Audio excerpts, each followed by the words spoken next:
This is Eric Rattan of Cannibal Corpse. You are listening to the Scars and Guitars podcast with Andrew McKay Smith. G'day everybody, welcome to the show. This episode features a conversation with my good mate. You know him as Astennu. He was the guitarist in Dimmu Borgir.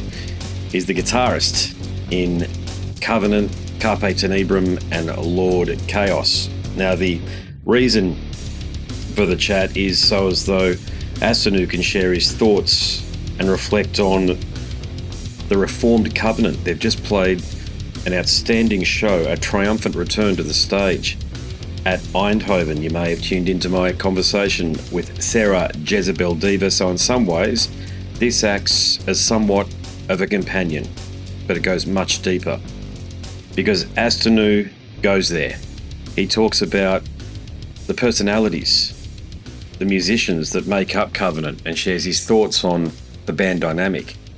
But he goes further. His exit from Dimmu Borgir, finally, the truth comes out. And the truth is very important, as so many of you that have tuned into the Cradle of Filth conversations, the Chronicles of Filth, are aware nothing is more important than the truth. And in this conversation, it's finally out there. Now, for those of you with a weak stomach or who don't like a musician expressing their opinion, this is not for you. My mate, Jamie, he has every right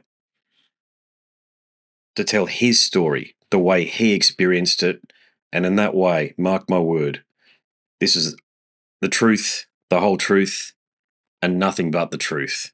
So here he is, Astennu. You're looking a lot leaner as well, man. Have you been running? No. Yeah, man. I said I'm doing 20 Ks a day at the moment, man. For the last 2 months before this show, man, like I've been doing 20 Ks a day, man. Like getting up at 4 o'clock in the morning, running 20 Ks. Just cutting out everything, man. Like, I had some beers, like, Christmas Day or whatever. But before that, like, cut out the beers, cut out everything, man. Just like getting ready for these shows, and not because I want to look leaner, like, for camera, and everyone's got a fucking camera these days. It's not about that. It's the head thing. When I'm running, dude, like my brain is completely it's just focused on what it has to do. You know what I mean? So yeah, I've dropped. I'm 90 kilos now, and probably the last interview I did with you, I was probably like 120, and even before I did the first morbid support, I was 138 kilos, man. So I've dropped down like 50 kilos, man. So yeah, you're in the game, but plus you've also got an athletic platform from your time playing cricket, rugby league stuff too, because that never leaves you. Yeah. No, and as I said, like, people say, like, it's not that hard to do. Like, basically, all you got to do is you just got to eat right and you just got to exercise. It's all these other bullshit that you see on TV or whatever, what other people tell you. It's just, that's not how it is. It's just like, all you got to do is just cut your portions down, eat right, and do some exercise, man. And it just shreds, man. You know what I mean? So for me, and I think it's to do with your headspace as well. Like, like before I got into, playing again properly full time and like playing with Chaos and playing with Covenant and doing all this stuff, it was just like, I was in a place of just like, yeah, I'll do it. And I was just working and just like, doing everything that should be done. But now, like, there's proper stuff to look forward to, there's the kid to get up in the morning, there's your there's your family, there's stuff to do. So, like, man, get your fucking body together. I want to be around for a while now, man, to do this stuff for a long time, So, yeah, man, as I said, I've just really, got my stuff together and got myself in a good headspace of, like, I've got to do this and that's it, man. So. That's great to hear, man, and it's great to see you back on stage like that. As we've been talking on text, and it was just watching you on stage. I think it was one of those things where when we first began our conversations, a year and a half ago or so, it wasn't even discussed or even thought of that Covenant would be back on stage again. But now but I do remember, like, I don't know if it was I was doing a Zoom session with you about probably some other stuff we can talk about soon, but I remember just stopping the interview and getting an email like from Svard, and it was like, shit, he's just asking me, like, should we do Nexus again? You know what I mean? I remember and I was just like, Andrew, fucking, could be happening. Like, I had to take 10 minutes out to do some emails and stuff, but yeah, I never thought this would happen, man. But I also think that once you start doing it again and you put shit out in the world, other shit happens, man. You know what I mean? Like, it'll all just come at you in 2 seconds, and you just got to be ready for it, man. And I was ready at that time, so yeah. What were your dominant feelings when you're on stage? Of course, there's a technical aspect of playing, but did you give yourself an opportunity to be in the moment? Not really. Like, look, and as I did listen to your interview with Sarah, and I love Sarah, and it's all good. And like that, that interview was good to do. But I'm just saying, like, Sarah was like, oh, everyone loves everybody, and like we're all back together, we're all older now, and like we're all friends and stuff. Like, we're always friends. But for me, man, like, doing this again was like, yeah, I went there in August for a month. I sat down, worked everything out. I had everything worked out, but I got together with Cano and we just said, okay, this is how we're going to play it. Nagash would turn up and everyone would turn up and say, this is what we're going to do. Recorded all those tracks. So basically I could come home and then I would have everybody's tracks. And I would just rehearse every day, mate. Like, with everyone else's tracks in my ears, I had never really done the in-ear thing before.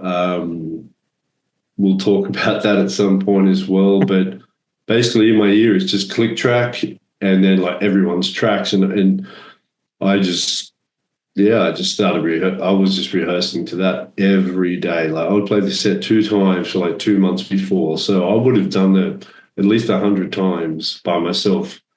And then, like, you walk out on stage and it's exactly the same. It's exactly the same click, the same everything. And it was very sterile, to tell you the truth. It was very, it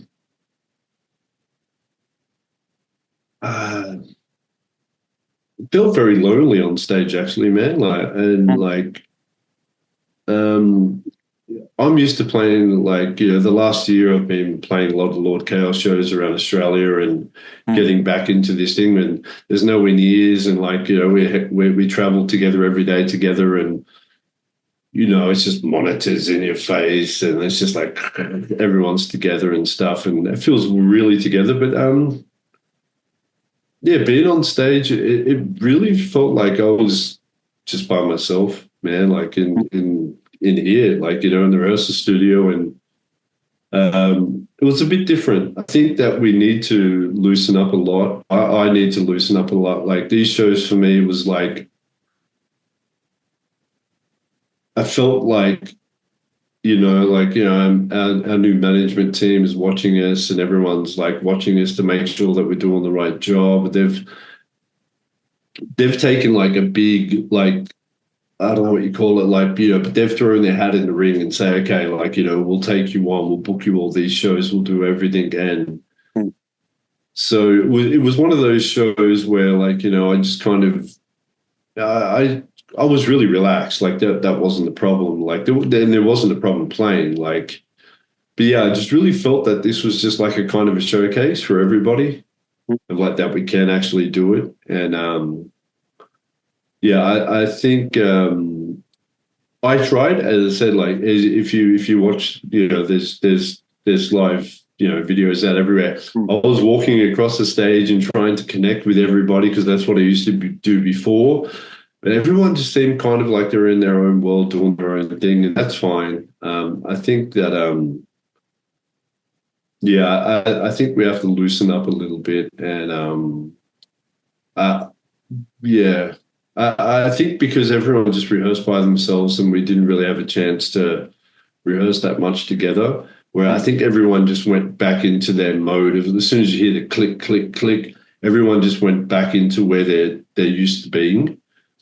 And look, we'll change that up, man. But as I said, it's like a fucking car, man. You go test drive a car, you get into it, you don't want to hammer it, you know what I mean? Like, you just want to get into it, you know what I mean? But I think that for the first one, look, it was great. But yeah, I really think that we need to hang out more with each other, like when we go on the road, like flying in, going to your own hotel rooms, like, you know, having separate cars going to there and stuff. It was just a bit different than I was used to. And look, as I said, this is not a bad thing. It's just like, you know, this is all not teething problems or whatever. But I just felt that it felt like I was just playing by myself, man. But how did it feel playing songs that you wrote almost 30 years ago again to thousands of people? Like, that must have been but that one must have been one of the biggest crowds you've played in front of with Covenant too. That's the other thing.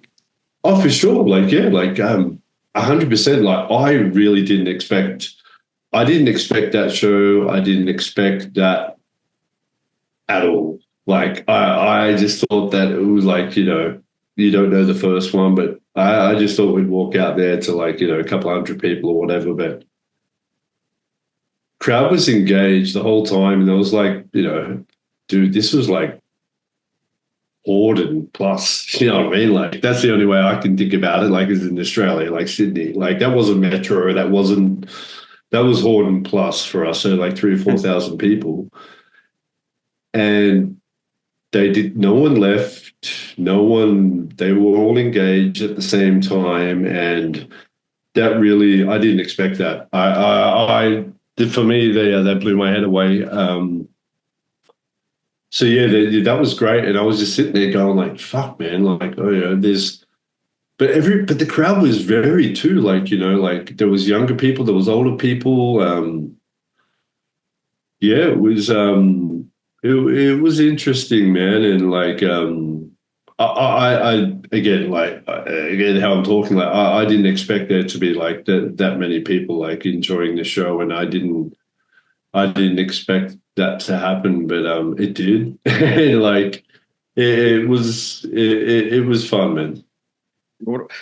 The set list though. Okay, so we Nexus Polaris, you've got the heaviest hand in terms of the writing on that one there.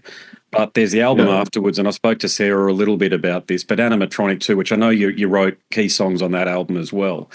Well, what's weird is like all the songs that we played live from Animatronic, like I would have written like I've written all those songs as well. So I don't like, well, maybe like 60 to 70% of all this animatronic songs like I wrote before. But the thing is, like, they're not how I wrote them. Like, you know, like I wrote them as if I was writing Nexus 2, and then they just took those riffs and changed them into whatever they are. So at least I'm playing my riffs in those animatronic songs, man. But when I first started to get this together, well, not me, I'm just saying when we got this together, and they were like, okay, we're going to play like, you know, these animatronic songs. I was really like, I really don't fucking want to play these songs.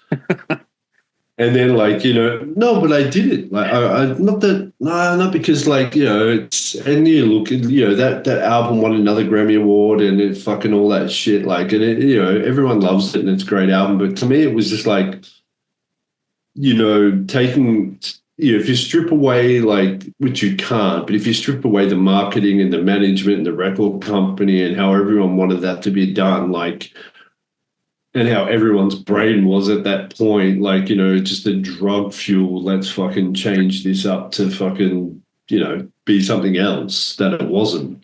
It was very weird. So, yeah, I'm just sitting here and I'm just fucking jiddling. And I was just sitting there, like, you know, playing them, going, whatever. And then went over and rehearsed them.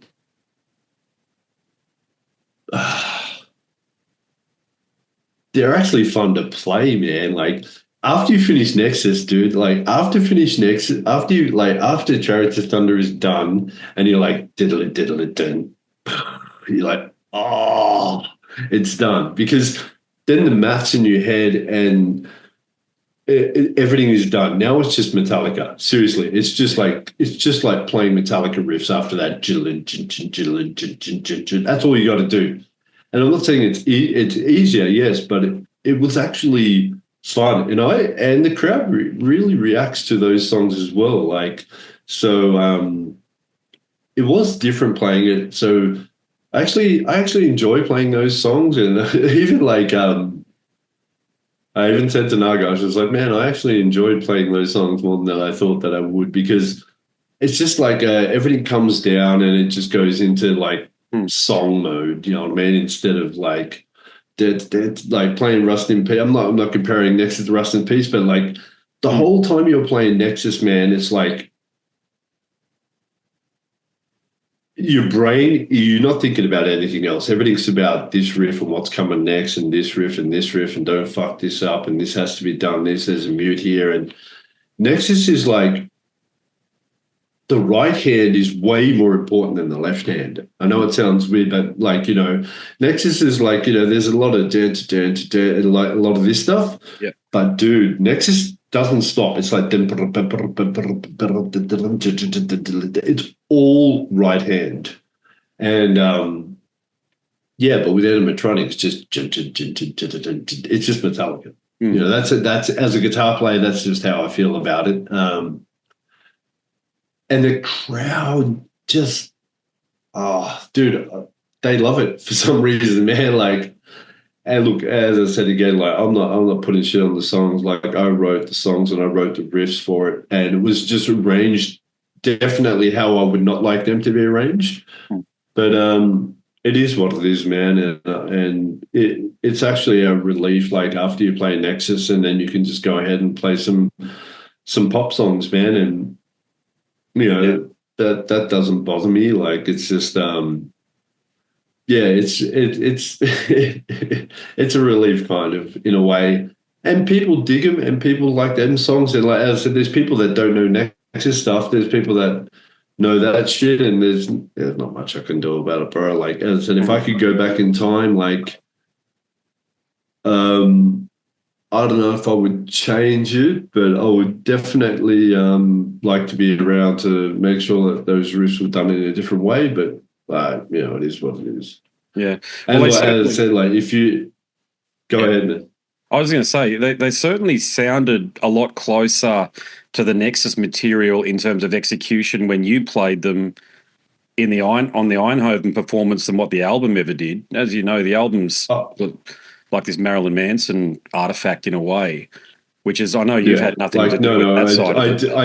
I definitely made sure that that we were playing them in the way that I thought that they should come across. And definitely backing tracks were a lot down to what they should be. And as I said again, like I'm referencing, like to me, I know it sounds weird, but like as I'm playing guitar, man, I'm just trying to bring across the riffs as in like just that Metallica style coming across. And I don't know if that sounds right or not, but do you know what I mean? Like I just wanted it to be heavier. And I think playing the animatronic songs is coming across more like they should, and that's why I'm kind of in a way like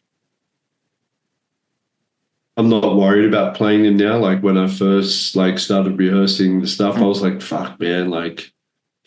And that's why, in life, Nagash gives me a dig. Like, we started playing In the Name of the Future. It was like, here's a song that Astennu wrote. Like, that's a little dig at me saying like, well, if you don't like this stuff or whatever, like, this guy still wrote those, you know what I mean? And then at the end of it, he's like, this is a song Astennu wrote. And everyone goes, yeah. And he goes, while on drugs. So I don't know what he meant, but it was just like, we were in a different place at that time, man. And like, I think that was his little dig at me of saying like, I think these are going to work, even if even if it didn't come across as like, you originally wrote them. So, yeah. So you weren't, the other thing too, and this, correct me if I'm wrong, but this, as a musician, this would be the greatest challenge that I would anticipate, but you weren't able to go over there with your typical setup. And what I'm talking about there is with your guitar tech and with your typical arrangement, you really had to work on the fly with what you had, didn't you? Yeah, so basically I had to change my whole everything up to do this. The last year, like touring with Lord Kaos, like I take my full rigs everywhere. Like and that's pretty easy because like basically with Chaos we just hire a van, and then I own my own trailer, and then I just shove like all my Marshalls in there, and then I shove like I've got like a 14 unit rack that has 2 amps in there. So basically I've shrunken down everything into like my Soldano rigs. I love Soldano. My Soldano's SLO 100s are like the best things ever. And then so basically I've shrunken down my Lord Kaos rig into Soldano preamp, and then into a Black Star power amp. And I use 2 of them. So basically, I have one that I play through exclusively, but then with Chaos, I have a ghost guitar. So I have a second guitar player that plays not a backing track. Well, it is, but the thing is, like, all that comes out of like my interface is just a clean guitar, right? So it's just reamped live. So basically, a clean amp comes out into my Soldano rigs, into my Black Star, into my Marshall. So it's still pumping out on stage the same. So, yeah. So like, but it isn't just the playback guitar that's going straight to the PA. Like it's still like pumping through an amp, and it's still on stage. And, I'm using the same thing with that, but it's like, I couldn't do that. And I was thinking with this, like, fuck, man, like, all I've got, like my manager says, okay, you've got like one baggage, 25 kilos. Mm-hmm. So then I have my Anki, which has like 2 guitars in there. I've got 2 Kellys in there, and that's 25 kilos. So pretty much I'm like, fuck. So like, I can tell them I want a rectifier or a Soldano amp, like when I turn up, but then I don't have my switching abilities and all that stuff. So I thought, fuck it, you know what I mean? So then I just bought a Kemper, like the new little Kemper players, and like what I did is I just captured my own sound, you know what I mean? So I captured my SLO 100 through my oversized mezzas, and then I captured it into my Kemper, and I was like, fuck, this sounds amazing. Like it actually sounded good. Like I was very skeptical at the time. And then so I could capture that into that. So I was like, cool. Then I could just use my SLO player. And then I just bought like a little fucking film, like hard case that I could actually take on the plane with me as a carry-on. And so yeah, I had my amp in there. Then I was like, I've got my in-ears and my Kemper in there, and it actually works, man. Like I was very skeptical about all this, you know what I mean? Like not taking amps, but I found a solution that was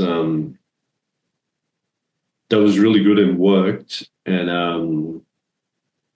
so basically I'm just using a Kemper player, but as I said, like I'm using all the profiles that like I've captured myself. So it's a different world, man. Like I never thought about that with Chaos, because I always, with Chaos, I still want to, still have the amps pushing. And like, as I said, like, so basically when I turn up, they give me a dual rectifier and 2 oversized cabs. And then from my Kemper, I just go out into the effects return without, I just have the cab sim turned off, and still I have that on stage. It blows Sarah's ears out because she's right next to it. So it's pretty low, but at least I have something for someone in front that can hear it, because, as I said, man, like wearing in-ears, and basically these days, like if you were standing on stage, all you would hear was drums. You know what I mean? Like like, it's very fucking weird because like, as I said, I'm sure you've used in-ears forever, right? Yeah. Yeah, I've used them a lot. Yeah. Yeah, see, this is the first time I've ever experienced it. Like, even when I went to rehearse in August and did everything, like I didn't have in-ears. Then I was doing the same thing. Like I was just, going through a Randall and just like gin because I didn't have my stuff worked out yet, and I had my own monitors there, and everyone else was just quiet. And it was just like it was really weird.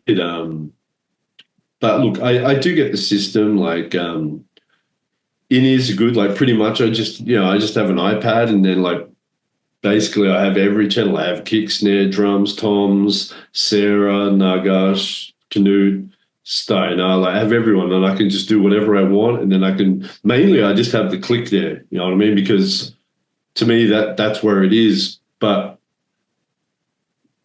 it is very different. But as I said, for the 2 months before, man, I just played with it every day, and I was just like, it is what it is. But it's very sterile, and like, there's no going back. There's no way to change it now. Like that, it is what it is. But yeah, I'm very happy with with the setup I'm using the camper. I'm just very glad that I'm using my own captured sounds. You know what I mean? Like I'm not like just using off the shelf stuff. Like it is good, you know what I mean? So it's you got your own profile, and you got that comfort level with that. So from an academic standpoint, technical standpoint, I should say, you when you launch and do a song, it's going to sound how you envision. Yeah, exactly. Yeah, and it's like look, it's not 100%. I reckon it's about 95%. I can hear some stuff, but it's still.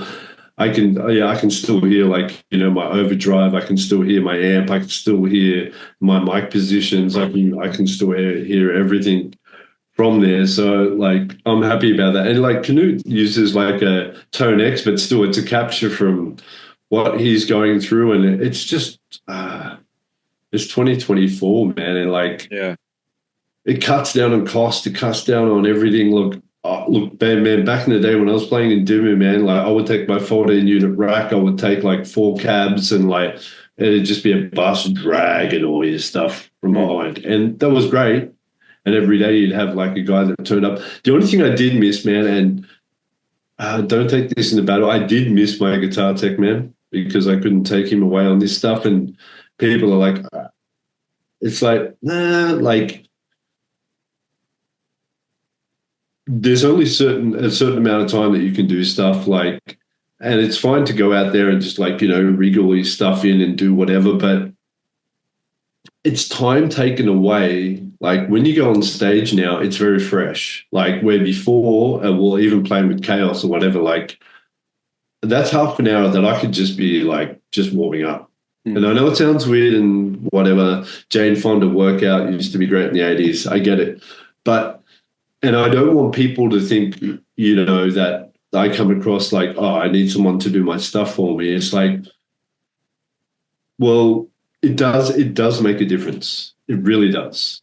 It's like, it took me like, one and a half songs to like really just to be in it, just to warm up. And like, acclimatize. I'm like 46 now, where before, like, or at a Chaos gig or at a Dimmu gig, like I would have already been playing for like half an hour before. So to me, walking on there, it's just like I've been playing for half an hour because I was. You know what I mean? So, and as I said, I don't want this to come across as anything else, because I'm a very humble person, and like I don't mind to do my own things and set them up and stuff. But people need to realize that in this situation where it's just like go, go, go, go, go, like we already have people that tell us where to be, tell us where to go, tell us where the shuttle is, tell us where to be. And if you're not there, or if you're not there, you're left behind, man. You're out, and then your management's going to scold you, kick you out. This is a fucking business, man.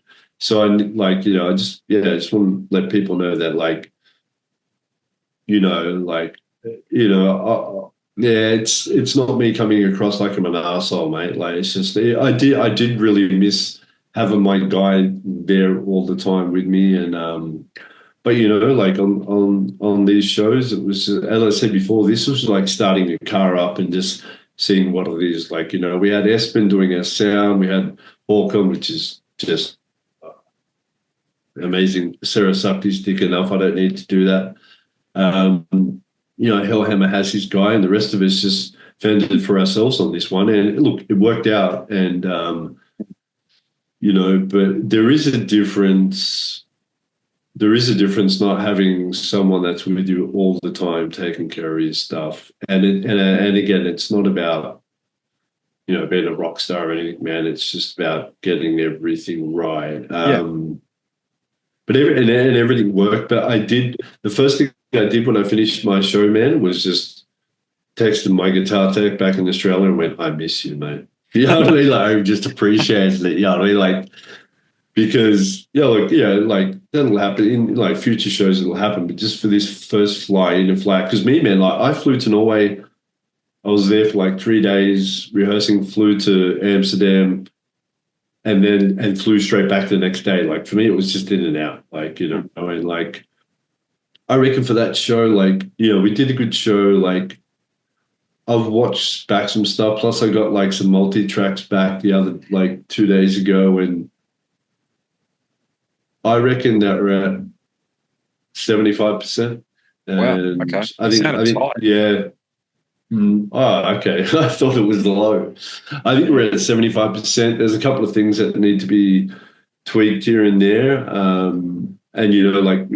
Next show is 70,000. Like, I'm off again in like 4 weeks. But yeah, it's good to have those things, and then I can just communicate and like whatever.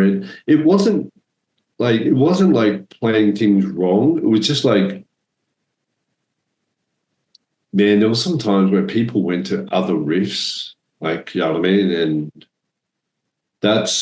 they catch them pretty quick, but it's just like, dude, like, fuck, man. Like, I suppose it's different for me. I wrote the album and I've known it forever, and there's, Cano's just coming in. But again, on this thing, like, like I would never go to someone and say, look, man, you fucked up and this and this, because I think we're adults enough to, that person knows straight away. Mm-hmm.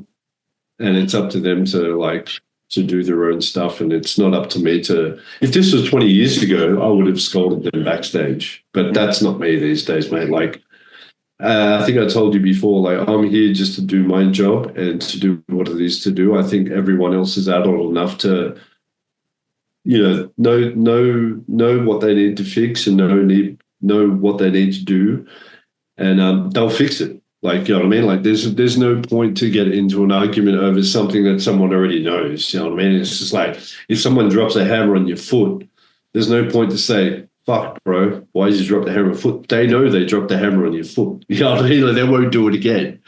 So I'm not. And this kind of does go back into Sarah's thing, like that she was talking about the other day, of like, I think we don't need to do that to each other anymore. Like, I think everyone's just in a good place where we can just go, yeah, okay, I don't need to scold you about that. You know what I mean? Look, it is really hard. Being continents apart. It's like, Jan just played like, a gig the day before. He played a gig after. He just flies in and flies out. And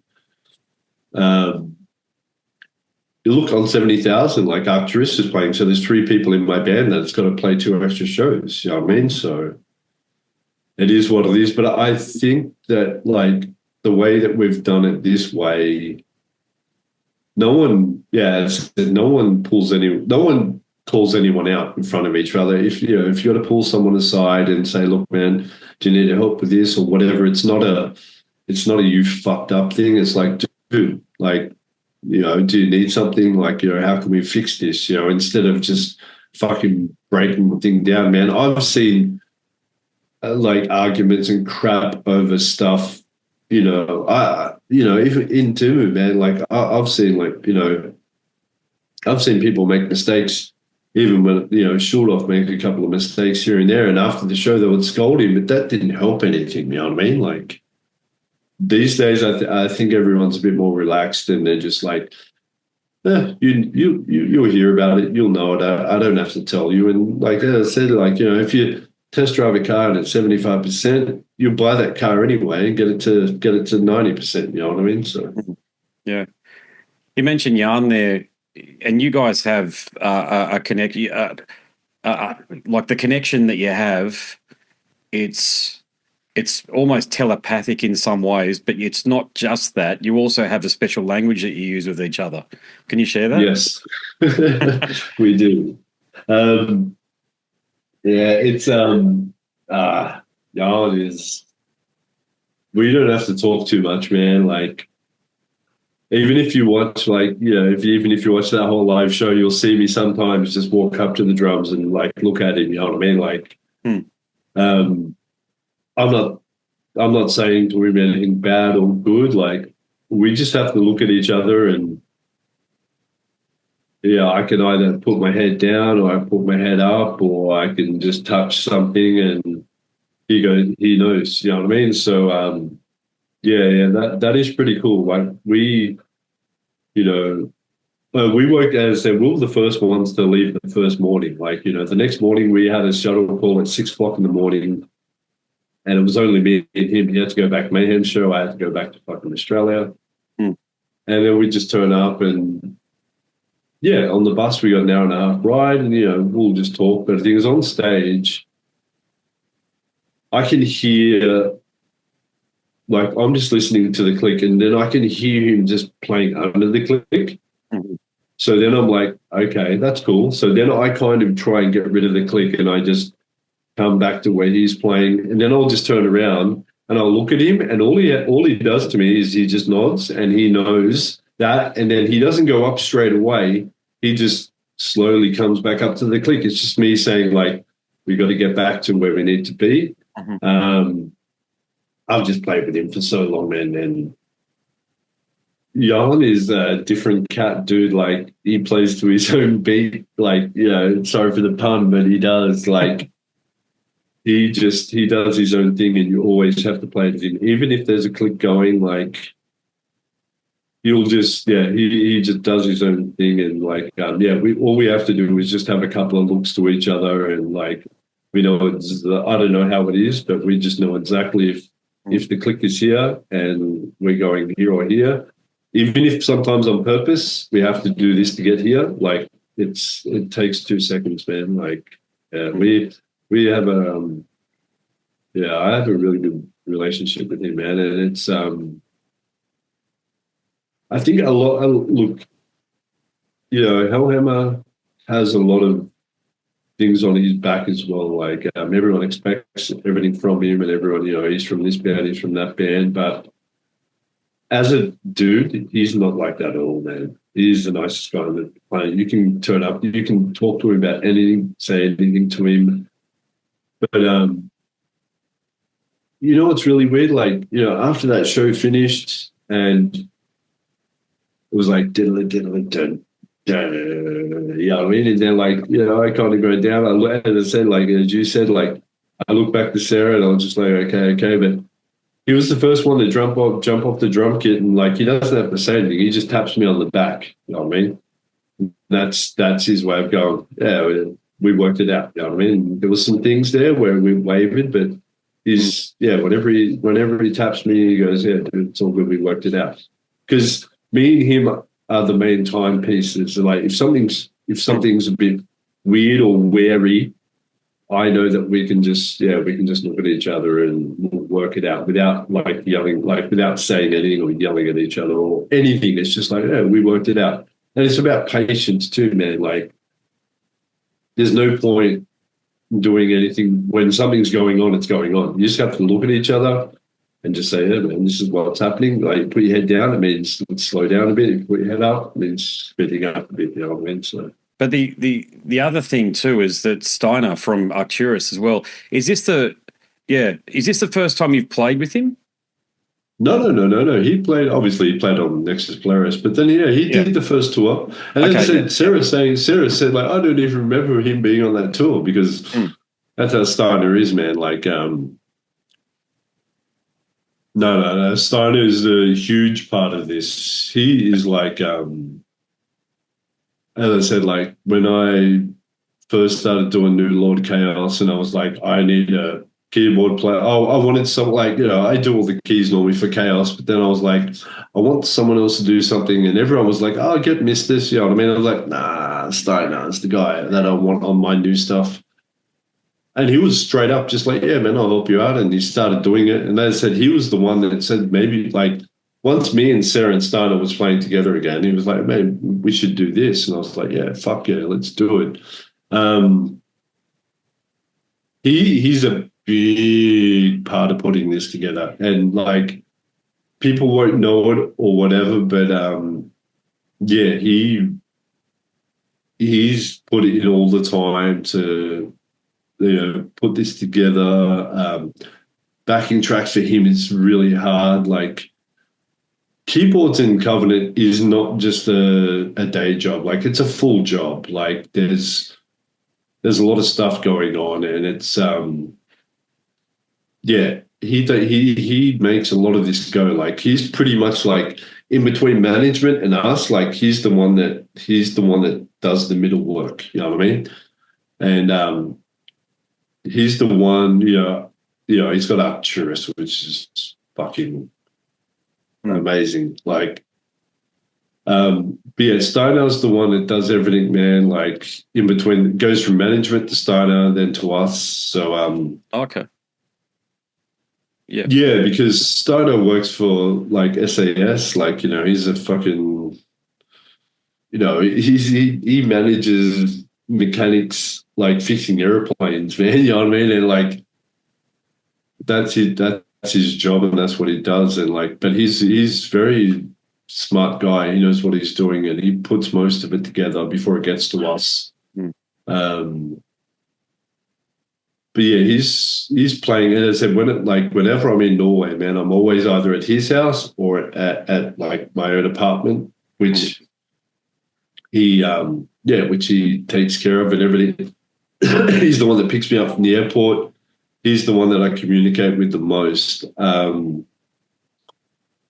Yeah, and he's a big part of, like, what we do, man, because if he makes a mistake, everything's out as well. He's the one that does all the click tracks. He's the one that takes care of all our racks, our in-ears. Like, he puts all that together, like, you know what I mean? So he's huge at what he does.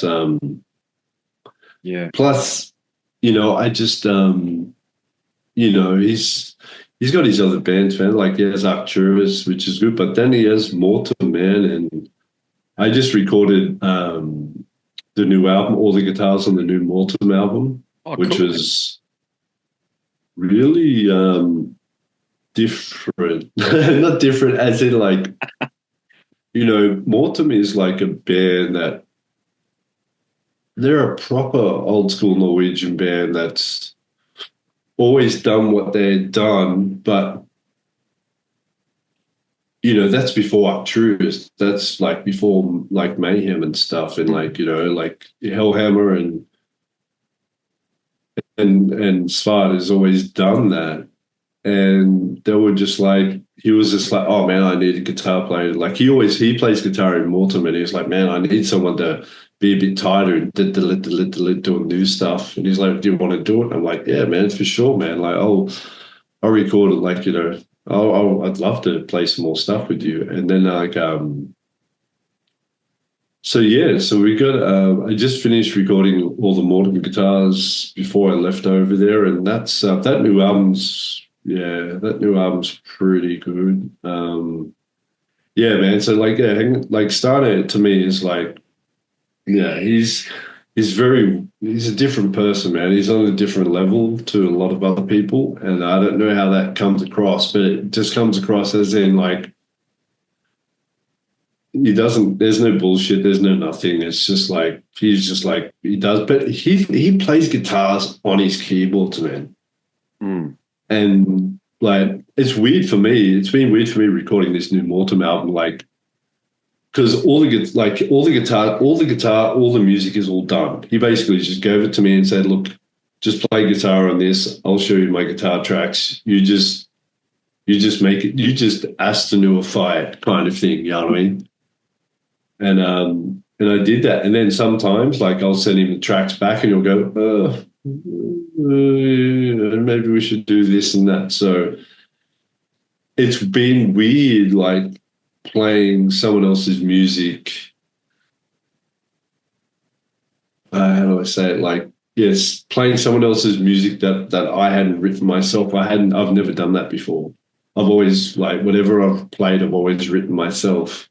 Oh, so you had to reinterpret demos. You had to take the demos and then Astennu them. Is that what happened? Exactly. Yeah. So basically, he's just given me his guitar tracks and just said, like, I want you to do this, but this is the notes. This is the riff structure. I haven't changed any riff structures, anything. It's just like, I just want you to riffify this thing. And that's been a bit weird, but I got through that. And I would just finish like a track in the studio, and then I would send it back to him, and he would, most of the, like 80% of the time he'd be right, but then there'd be some times where he'd be like, let's try this again. And like, that's never happened to me before, bro. You know what I mean? Like, everyone's always like, oh, it's great. He's like, no, you know what I mean? Let's try this again or whatever. So like, you know, he keeps you kind of in line as well, man. You know what I mean? So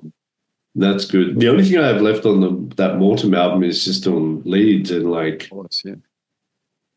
it's like, the only thing he says to me, he goes, oh, you have to use a wah pedal. I'm like, what? That's not your thing. Never used a fucking wah pedal in my life. And I'm saying, I'm not Kirk Hammeting this shit. He goes, no, but but Mortem has always used a wah pedal, bro. And like, you have to, so how about let's ask to do a wah pedal? Like, and I'll work it out. And like, so I don't know, like fucking sweeping and shit with a wah is going to be weird, but maybe I just use it as a tone. I don't know. And like, he bought me a wah pedal. He bought me. No. He bought me a crybaby, man. He said, he bought me a crybaby and just said, like, let's just see how this goes. So that's going to be a new experience as well. Like, and I'm looking forward to it, man. As I said, like, these days, man, like, it's all I'm doing now, man. And like, I didn't ask myself into doing this stuff. Like, you know, like, people just, it's good again to just be doing this pretty much full time, and then people just asking you to join in, like to jump in on the fun as well. You know what I mean? Because that's what it is. It's like being a pedal beater and someone bringing in a car and saying, like, I like what you did on the last car. Like, can you help me out? Like, maybe just din on this new car. You know what I mean? Like, I like the decals, or I like the spray job that you did. Like, and plus, you know, they're the nicest people in the world, man. So like, I'm happy to do that, man. And like, these days, it's just like, yeah, man, let's just have fun with music again, man. Like, I'm not doing nothing else at the moment. So this, you know, Covenant's just, dude, as I said, I can't say with Sarah, like, I can't say a lot, but like, you know, this next whole year's booked, man, and like, it's pretty in and out, like, everywhere for the next year. And so it's just like doing it is what it is, man. But look, the reason why you're getting all these opportunities is because you're a strong and, dare I say it, very dominant presence as a guitarist. Certainly there's no other. There was Stuart and there's you, in terms of black metal guitarists, in terms of employing traditional heavy metal techniques and tactics, if I can use that term, in this type of music. But it does also mean in a band like Covenant, you've got to work with another guitarist as well, and that's Canute, who's in Arcturus as well. So were there any challenges? I don't worry about that. So were there any challenges having to work with a guitarist you hadn't worked with before? Lots. I'm still not 100% he's the right guitar player. And that,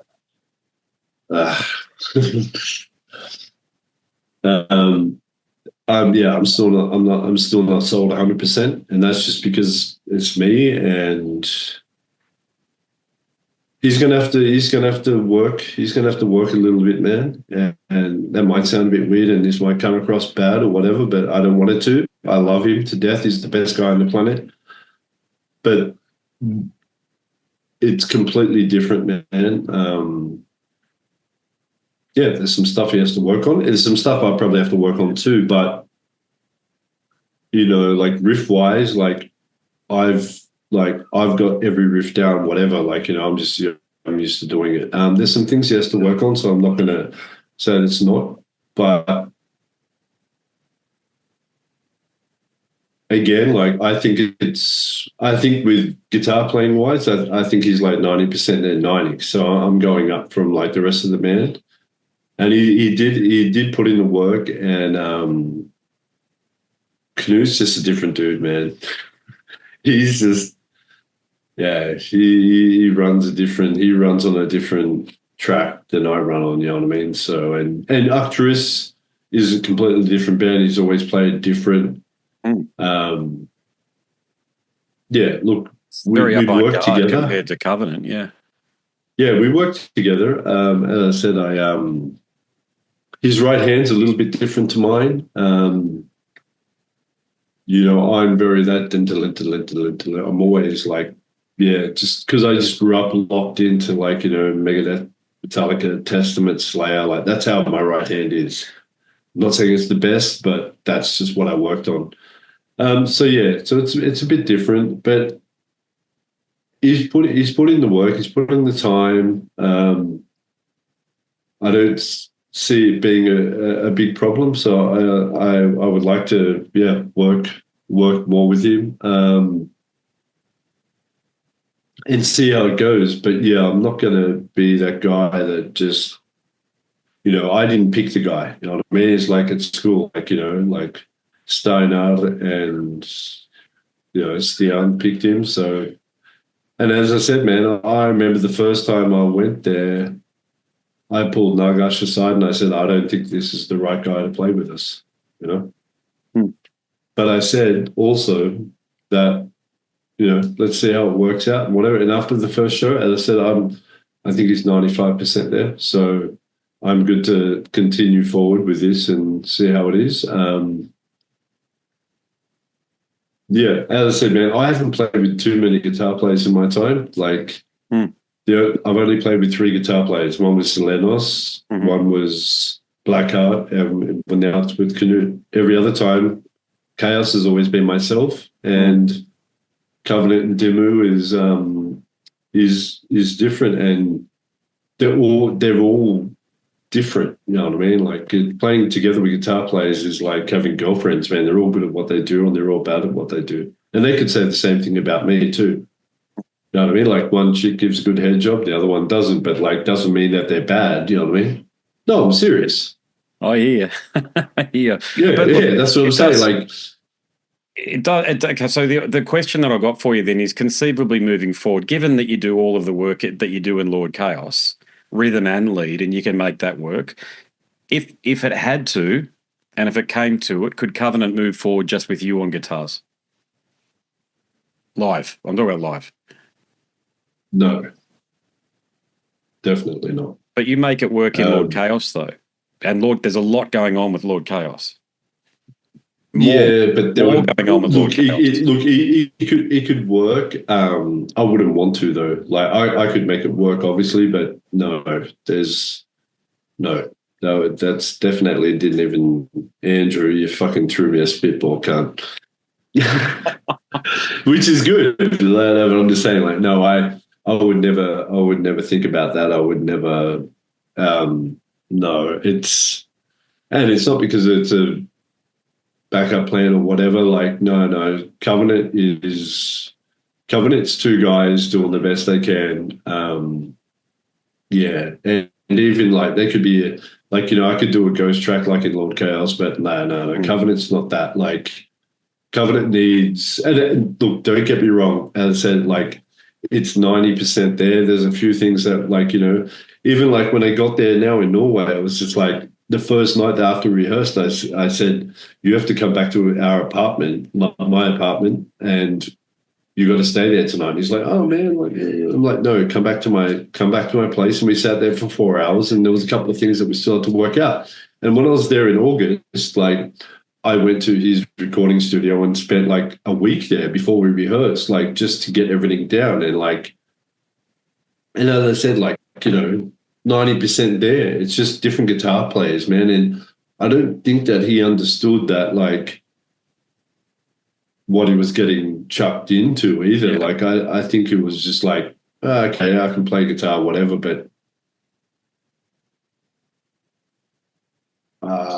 if I could pick another guitar player to play the other guitar in Covenant, sure, I'd pick one easily. Who would you pick? If it was up to you, who would you pick? Don't do that to me, brother. Hey, you gave me the perfect intro. If I could pick another guitar player to play alongside with Covenant, it'd be Peter Perrick, man. Okay, there you go. All right. And look, just for the peanut gallery out there, as it was with Nicholas England, who I spoke to a couple of weeks ago, and he asked me up front not to ask any questions about In Flames because our last chat, excuse the pun, but inflamed some of the management types in Flames. Because I tend to ask these sorts of questions. But look, at the end of the day, you can only answer the question that you're asked about these types of things, and it is interesting. But the reason I asked is because you mentioned something really important about Sarah, and it's also a point that I made to her, which is that at this point you're a brand. So Astennu, the brand, it represents premium 1990s Norwegian black metal. That's the type of guitar playing that you bring to the situation. Sarah. Big thing with Cradle of Filth. Hellhammer, well, that speaks for itself. And then, of course, you got Nagash up there. So, I'm just talking about with Canute. He's taking the place of Blackheart. You're right. You go. No, keep going. Now I was just thinking, like, there's just something popped into my brain that we'll discuss later. But yeah. All right. Okay, go. Yeah. And I'm just talking about the branding side of it. And that's one of the things that I mentioned to Sarah is that, and you're dead right, Sarah, by being up on stage, does bring people into the auditorium. As do you. And it would be much lesser if you both weren't a part of it. It wouldn't, well, I don't believe it could actually happen the way it has unless you're a part of it. And I'd probably say, now that we're talking about it, I'd say that's definitely the case for Sarah as well. But, I asked these questions about Canute because he wasn't part of the band beforehand. Now he is part of the band and he is taking Blackheart's place. But that's the question. You've given me some background already, but I'll just ask for the benefit of the listener, where's Blackheart? He's living at home in Halma, and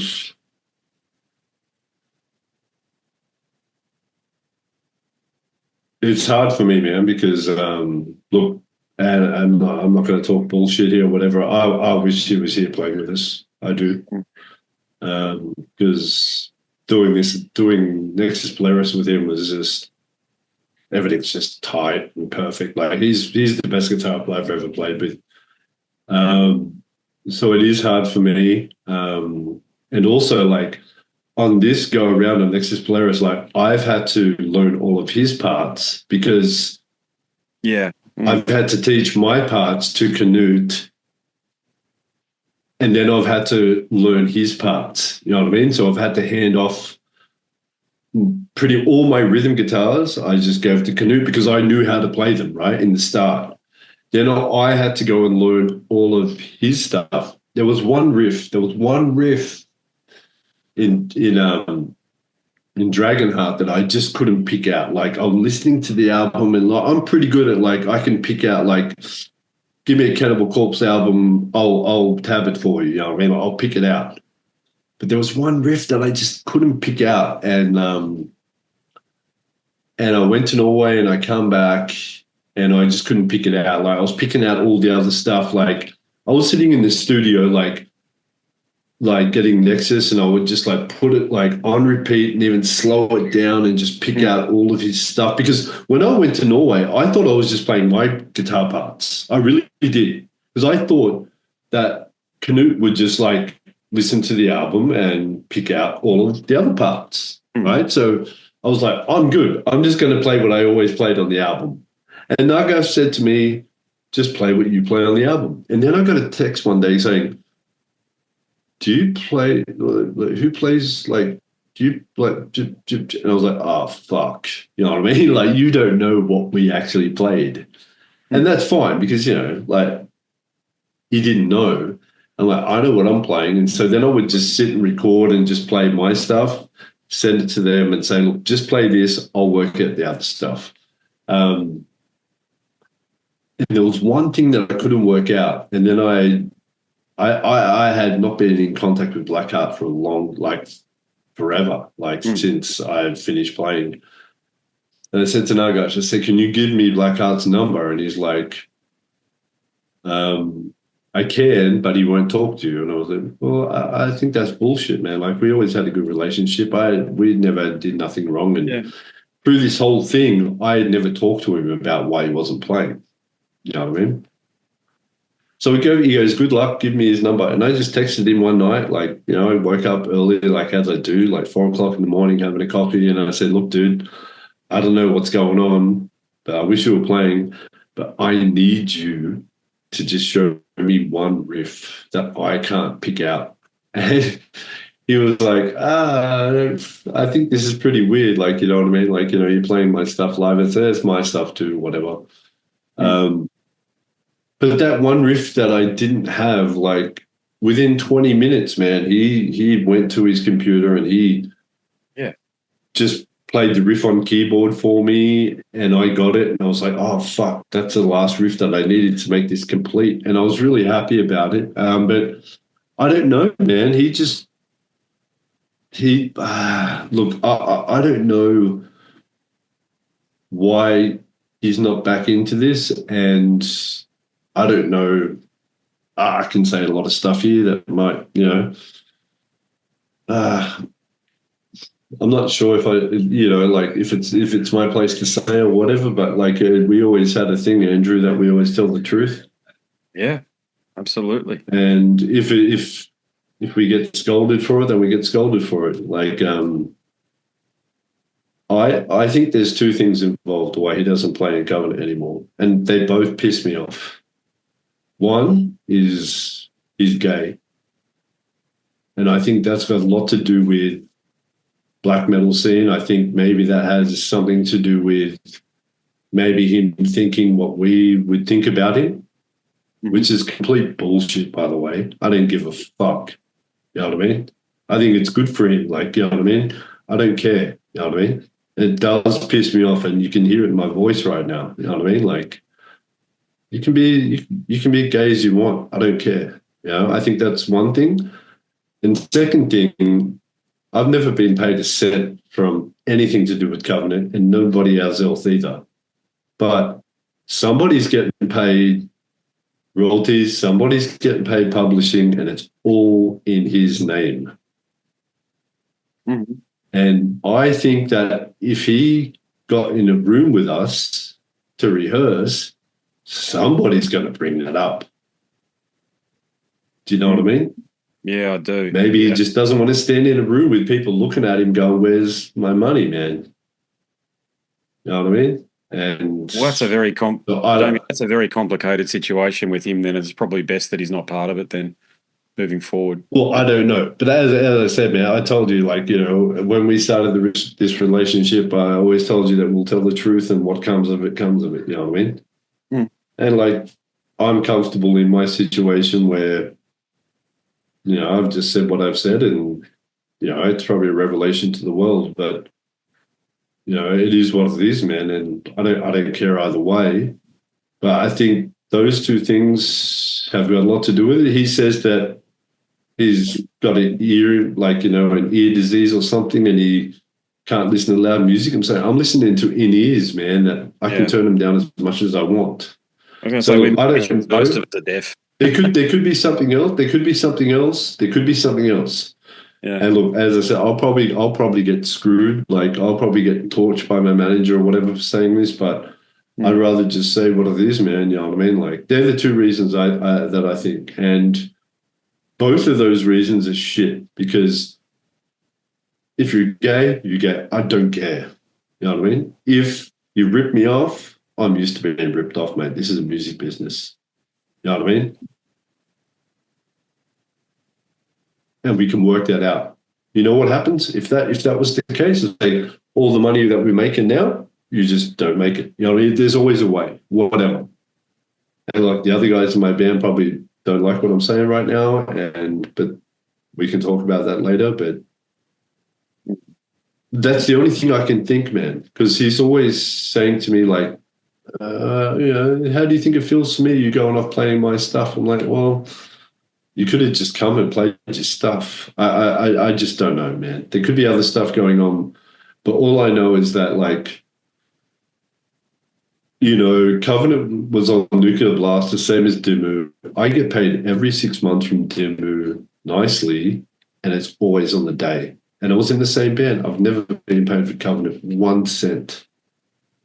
And now we've looked into the publishing, and it's all to one person. And I think that might be a bad day if after 20 years you turn up to a rehearsal room to play guitar and everyone looks at you. I think that might have something to do with it. Indeed. Yeah, no doubt. No doubt. That would be, look, the identity thing, as you know, in the West. Like if you ripped me off and we're in the same room, like, you'd know that you ripped me off and I'd know that you ripped me off, and it'd be awkward, right? Mm. Yeah. So I don't know. But I just want to say, the identity thing has been done to death. Nobody normal cares if you're black or white or gay or straight these days. Nobody gives a shit. Okay, we've all got lives to get on with and kids to raise and bands to play in and all the rest of it. So it's got to be down to the financial arrangements and stuff. Plus, the other thing too is, what does he want you to do to not hurt his feelings, not take this great opportunity you've been given to kick the band off again? Is that by implying, saying to you that, hey, how do you think I feel that you're playing my things? I mean, you wrote the bloody songs, if I'm not wrong. So no, as I'm saying, it was all a partnership. I get that, but it was all a partnership. Like, me and Nagash and him, and plus, he's like big songwriter. That don't take me, like, there a lot of his stuff. Like, that's why Nexus is me and Nagash and him. Like,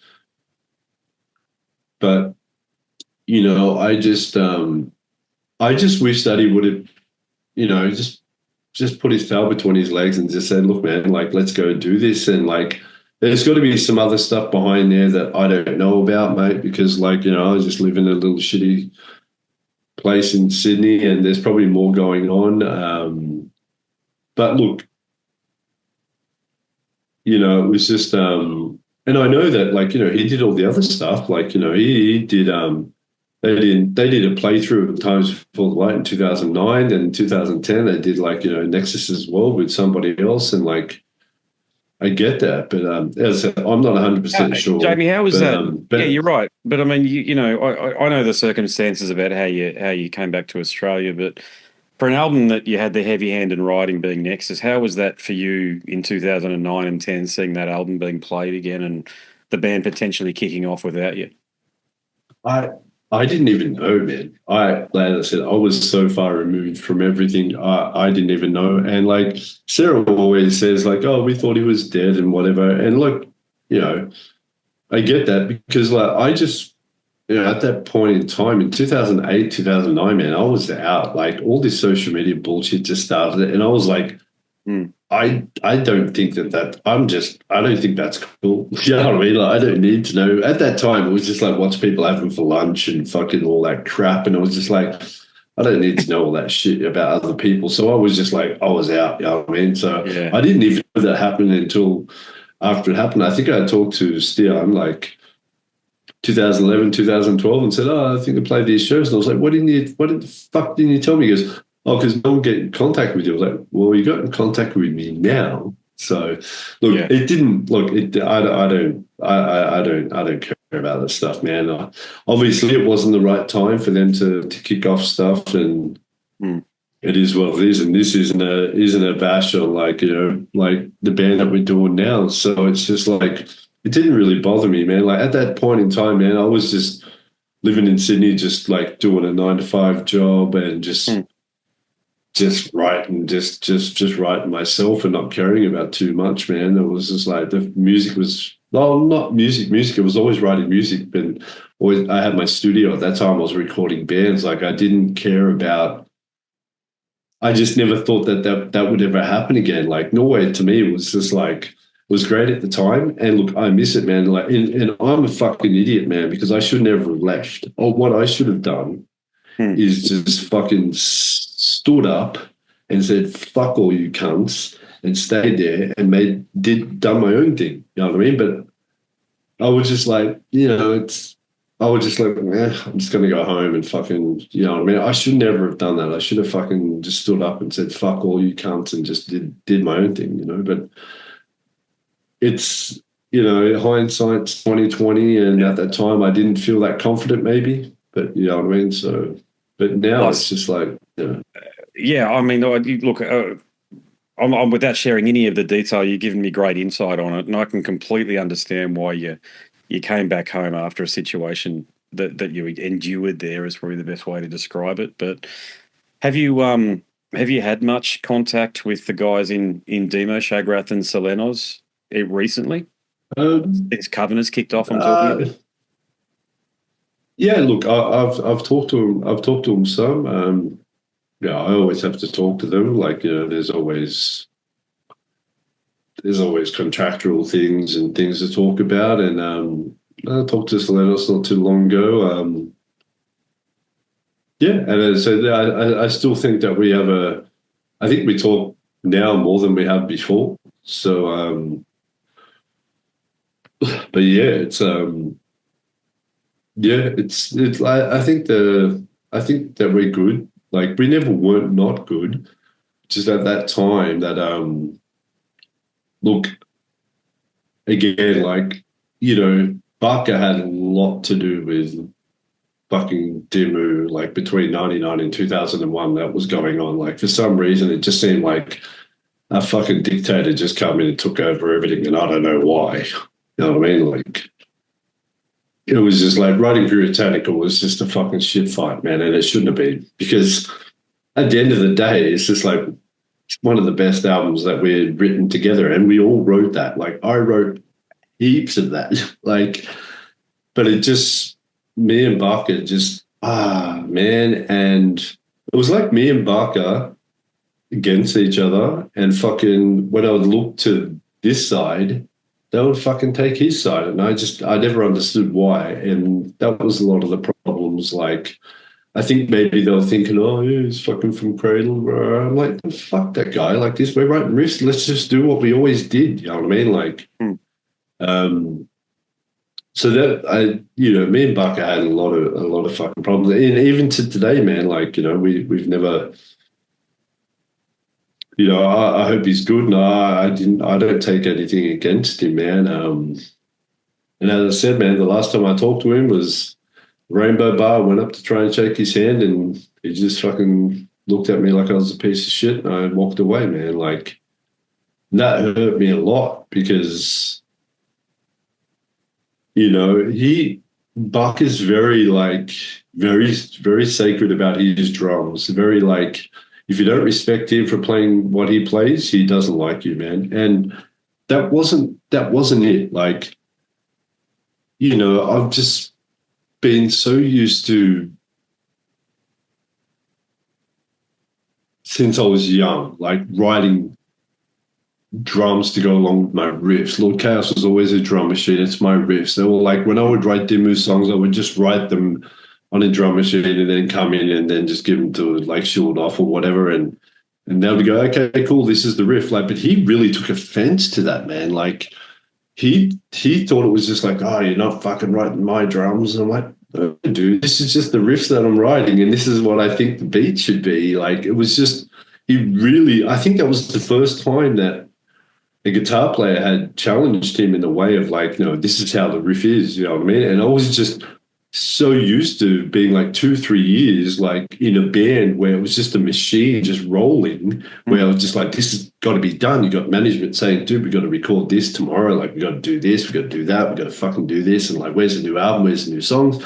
And I'm like, well, fucking, they're done. They're written. Okay. They fly me to England, and I give him the songs, and he's like, yeah, these songs are great, but I'm not playing any of these beats. I'm like, why? You know what I mean? And it's just like, because I'm writing the beats. I'm like, okay, cool, but these are the fucking beats. Like, yeah, it was just, I don't know, man. It's really strange for me. And again, man, I wish, man, that fucking he would just pop out of the woodwork. I know wherever he is, he's doing what he's doing, and I wish him well. I hope I pop into him again one day, man. He just comes up and gives me a hug, man, because I fucking love the guy to death. But he really took offense to me writing drum beats, man. Mm.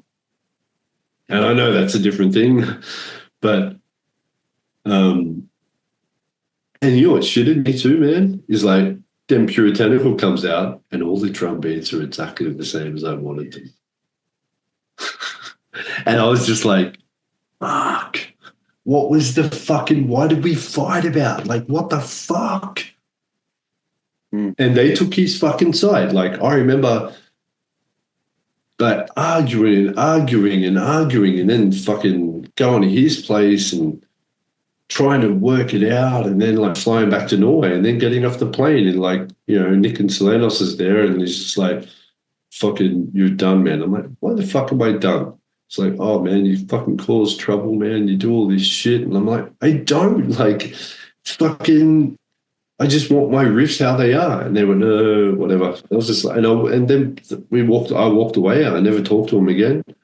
And then, you know, we had some phone calls about them saying like, you know, can we use your riffs and stuff? I'm saying, of course you can use my riffs, just fucking pay me for them, you know? And we worked all that out. Like, and then I hear the album come out and all my songs and everything is the fucking same drum beats that I programmed. So it was the same anyway.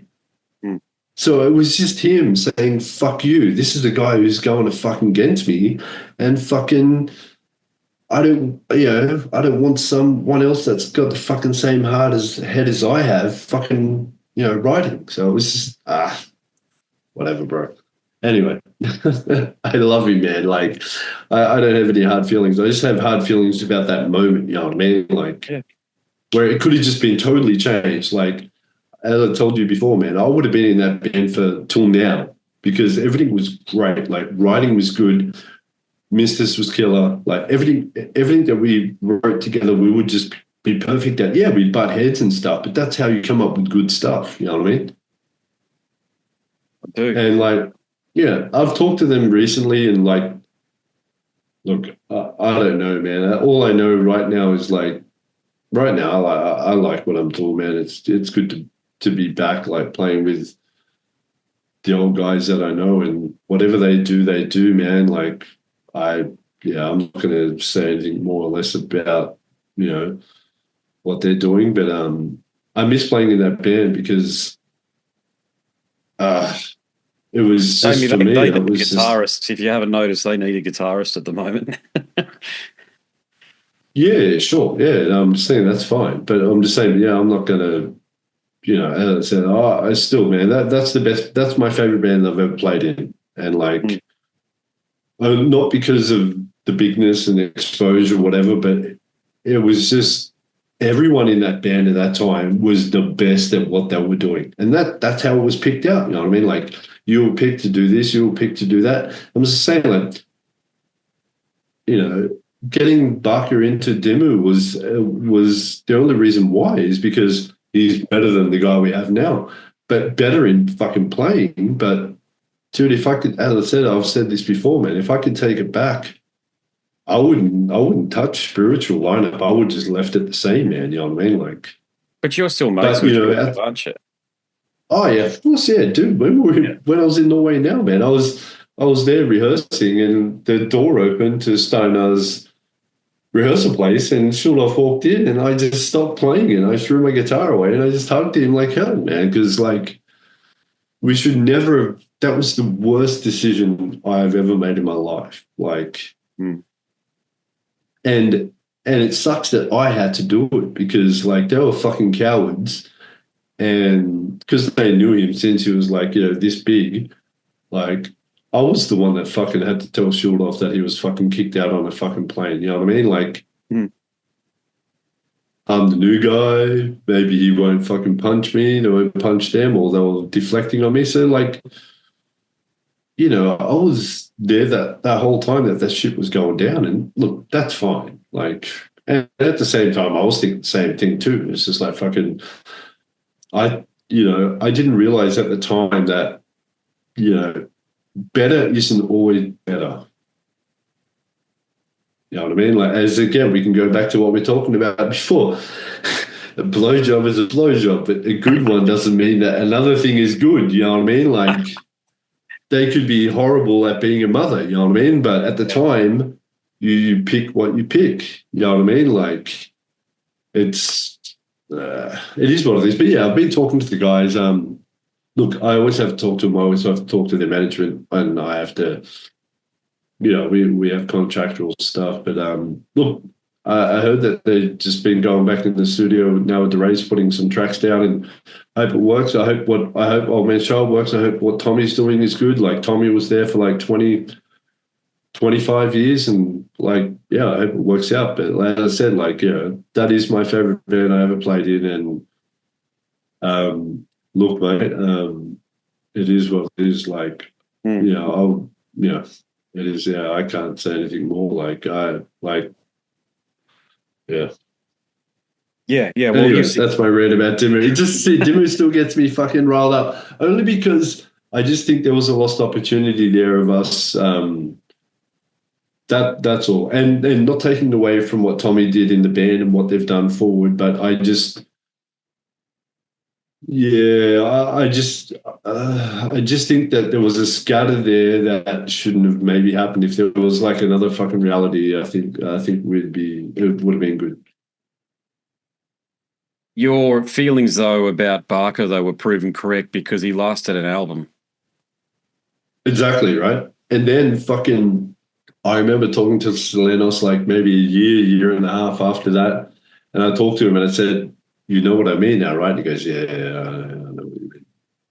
And I was like, "Fuck, I told you a year and a half ago." You know what I mean? Like, not that I was smarter than anyone else, but it was just how it worked out. But yeah, like, I've never, even when I talk to them about it, they've never actually told me why or whatever. Like, whatever happened. But I just think it comes down to, it's really hard to write with, and not about the writing, just about who's doing what. And look, he was in, as I said, man, like, we were like, the first show we ever played was Dimmu, In Flames, Dissection, Cradle. You know what I mean? Like, that was the pecking order on Nuclear Blast. And dude, it was the best. But then it started to change. You know what I mean? Like, and then, like, Dissection were doing their thing because they were kind of on a different thing. That's Dissection. Like, they're always going to be like probably the best bands out of those. And then us and In Flames started playing together, and then it just went like this. And then, like, 2 years later, like, it was us and Cradle, and then, like, some shows we'd play after Cradle. So then it become a thing as well, and so then the whole dynamic changes as well. So there's a lot of things happening in the machine that, like, people don't realize. But I was always good. Like, man, as I said, I'm one of those people where, like, climbing to the mountain is the best part about the mountain. Other people just go to the mountain and go, "Oh, we're on the top of the mountain. Fuck you." It was like, you know what? On the way to the mountain, dude, I'll stop on every, like, if I'm taking the elevator, I'll stop at every level and check it out. You know what I mean? Before I get to the top of the mountain. Some people just go, you know what I mean? I'm on the top of the mountain. It's just like, well, when you get to the top of the mountain, if you're on the top of the mountain by yourself, it's cool, the view's cool, but there's no friends with you.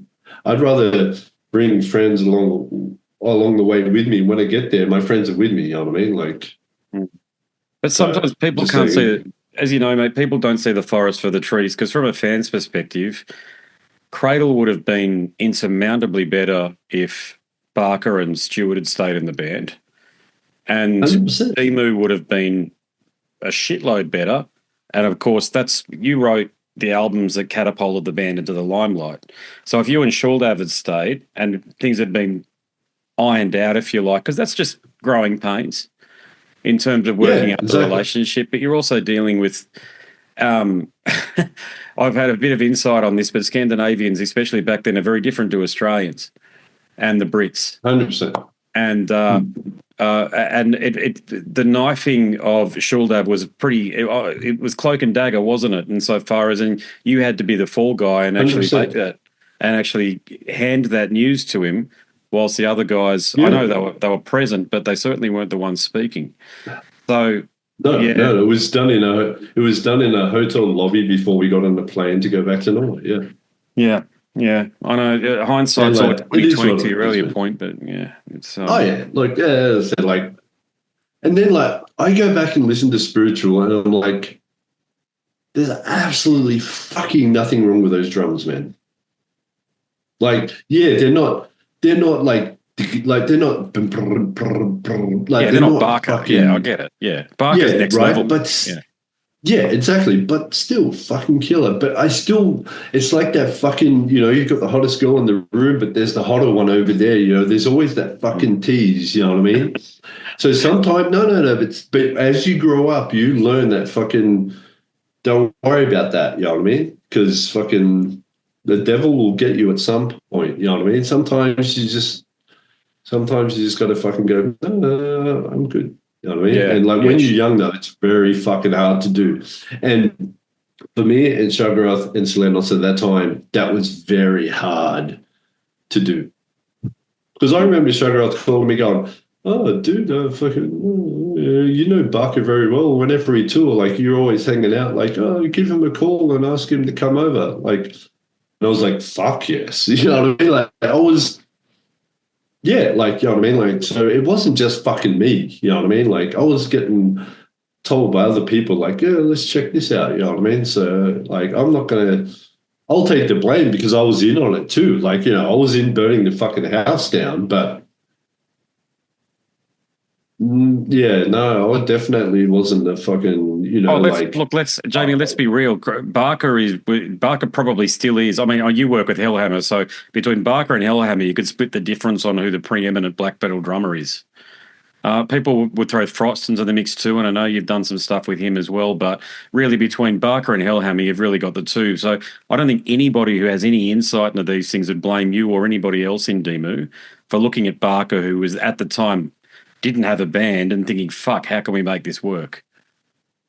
Yeah, because it's just look, as I said, like, it's just it is what it is, man. And I remember like walking out of my fucking, like, I got his number because I had his number on a fucking like card from tour, and I fucking walked out into the snow into a fucking old school phone box and called him and said, "Hey man, what are you doing?" Like, nothing. I said, "I come to Norway for a holiday." He's like, "Yeah, cool, man." I said, "Okay, well, the manager will call you and fucking, come over for a weekend." But the thing is, like, with Barker, dude, like, he's always ready, man. Like, he doesn't. I've never heard him make a mistake ever. Like, he just comes and just does it. And then he doesn't say shit either. He doesn't talk bullshit. He doesn't do anything. That's why I like him. He just turns up and just does it. And then after, he's just like, fuck, what do I do? Like, he gives you no option. You know what I mean? Like, there's no option. It's just like going to a swap meet where the guy has the better car than you, but no one talks about it. You know what I mean? Like, yeah. Yeah. Hey, what about? But look, yeah, well, just before the thought flies away, you were pretty close to Stuart on those tours, weren't you? Yeah, Stuart was as I said, like, out of all those guys, I really didn't like, Barker. I got him with Barker House on Fire. Like, for some reason, like Aussie England, but he was always, because I was always there just watching him play. But Stu was very it took a few days, like, with Stu, but Stu was really cool, man. Like, I remember, like, after 2 or 3 shows, I was backstage, I'm just restringing my guitars and stuff, and I hadn't talked to him that much because, as I said, like, the first day, like, we played with them, it's just like, there's a big fucking sign that says Cradle of Filth, everyone else fuck off, pretty much. So, you go in, and we played first, so we just had like a little hall, like a little fucking hall with like some bread and some, fucking whatever, like cheese and shit, which is fine. Like, as I said, like, you always learn how you go up.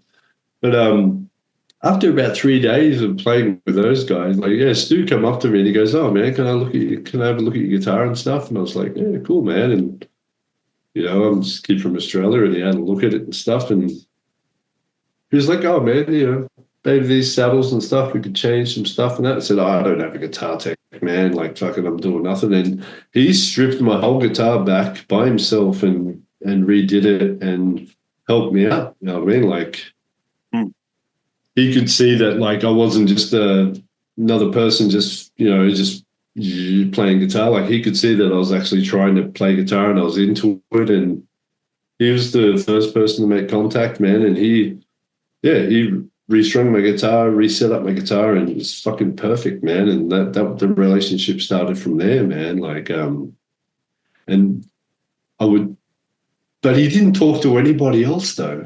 You know what I mean? Like, yes, yeah. I know for some reason he just kind of picked me out and went. I don't know if it was like, oh, this can't take my job someday. I don't know, but you know what I mean? Like, it's the same as me. Like, it's the same as me. Like, when I went to Finland the first time, like, to play at one of our big shows, like, children played, and I fucking seen Alexi play, and as soon as he finished, I went straight up to him and said, "Fuck, man!" Like, I didn't suck his dick, but I was like, "How are you, man?" I introduced myself and stuff, and like, it's kind of how it works. You know what I mean? Like, as in, like, lead guitar players.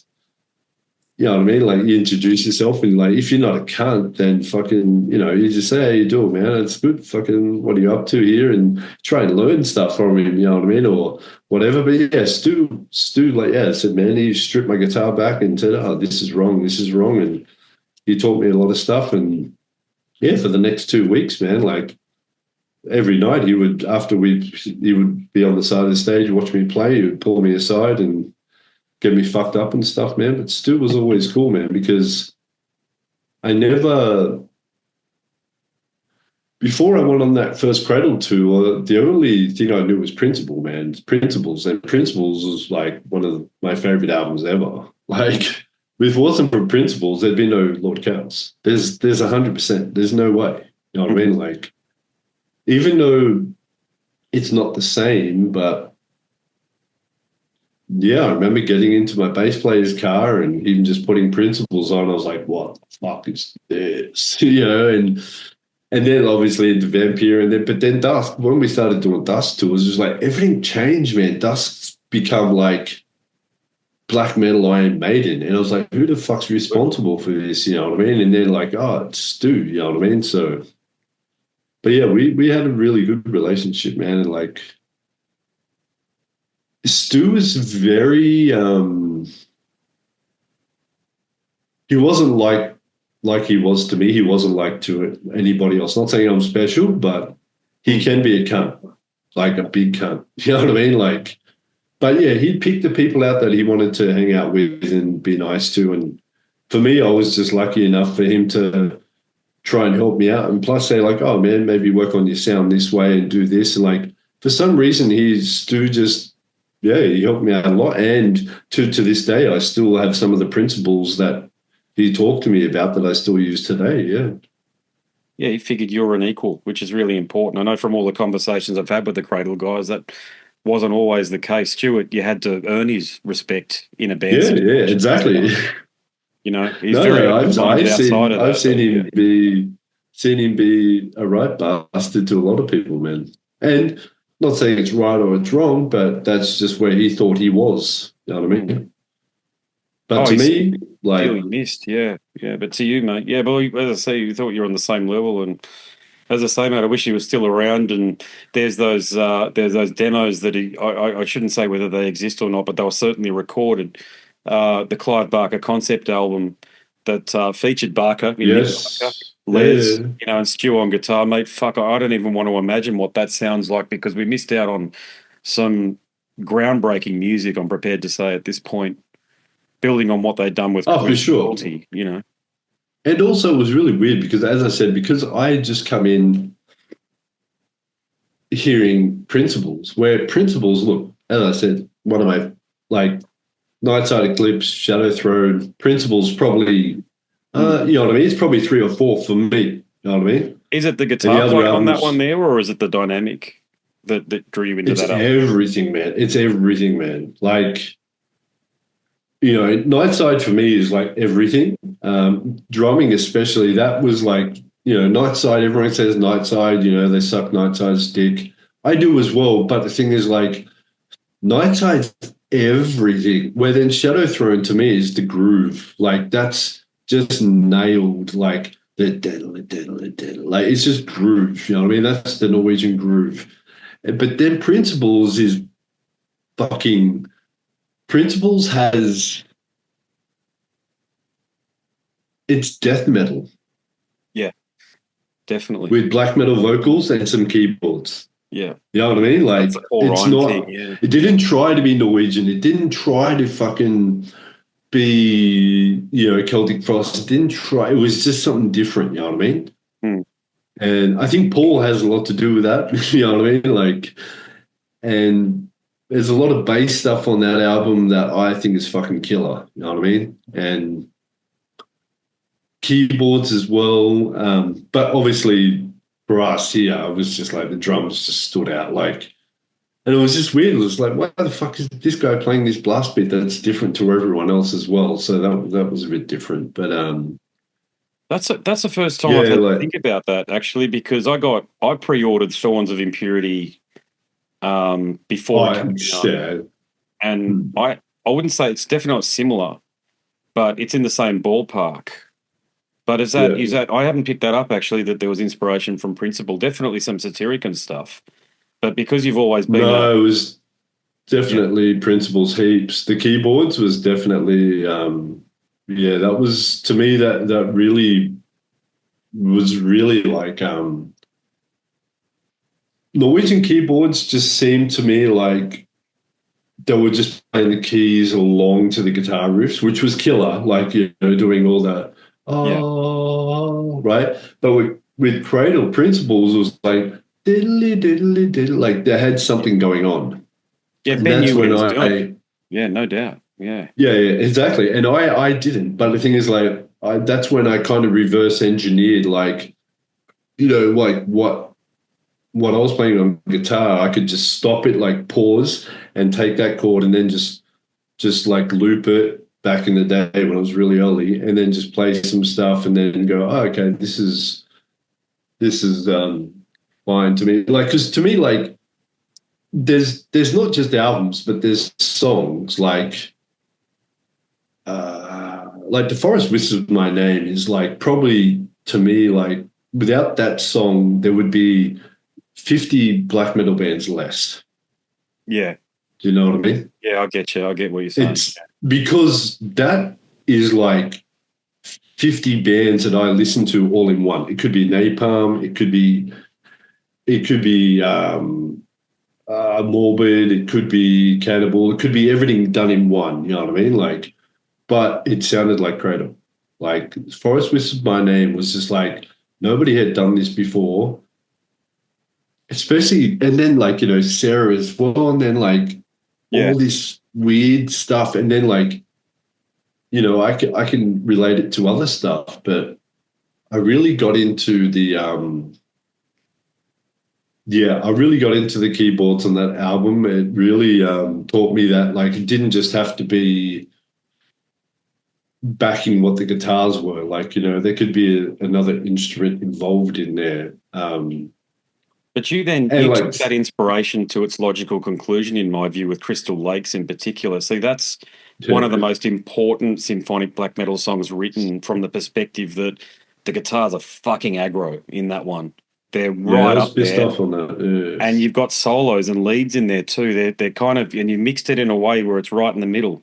So they're not dominating everything, but you've got everything sort of as an equal to each other. And look, I consider myself educated, but not an expert, if that makes sense. And that's the first time I'd heard a song like that back then. And I'm going back to 1997.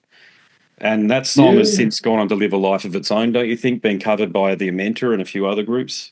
Or I shouldn't say that. Yeah, it was different. No, but yeah, no, it was, dude, it was weird. Like, you know, Eric fucking emailed me, goes, look, dude, before we do this, I just want to show you this. And I was like, wow. It's like, and it's like, yeah, look, it's different and it was done different, but it's done in the Amenta way, which is good. But for me, that was the first song that I wrote for Thorns of Impurity, and something changed, man. I don't know what it was.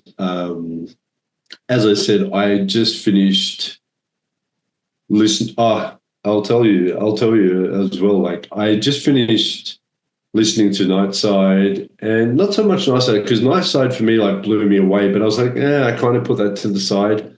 Shadow Throne was a big one for me. But you know what was huge for me, man? The album Always from The Gathering. Yeah. That just fucking just blew me back. Because back then I'm just listening to Kill It. I'm listening to Iron Maiden, Metallica, Megadeth, which, trust me, is all killer. And like to these days are my favorite albums. And then the black metal thing come along. And not to say it's a thing, like it did change my life.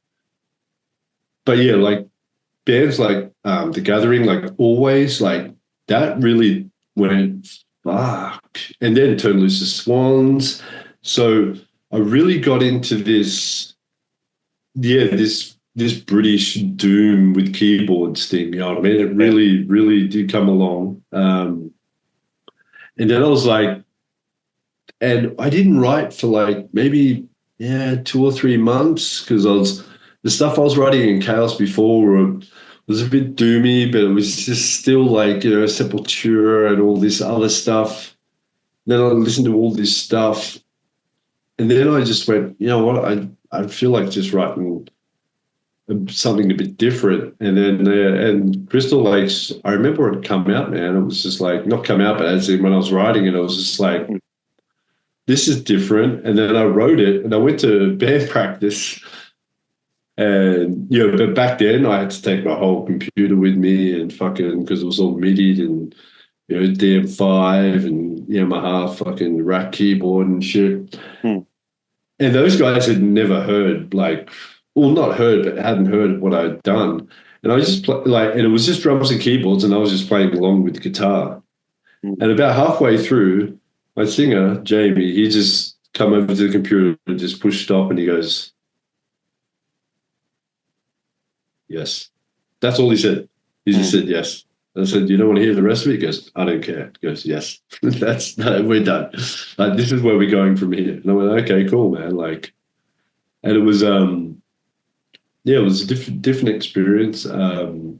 Very hard to but then I was like, fuck, man, there's 8 more songs to go on this. And like, but that album was so easy. I don't know why it was. Just I would go home every day and I'd go to school.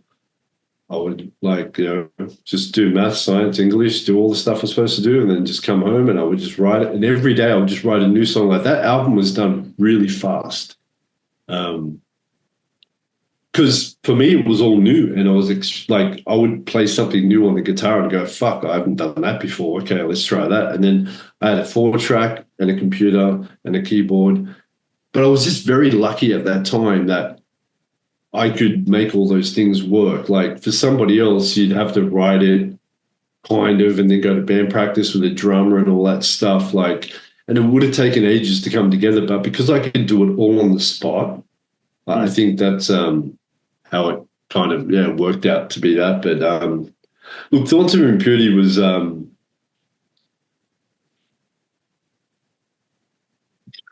don't know.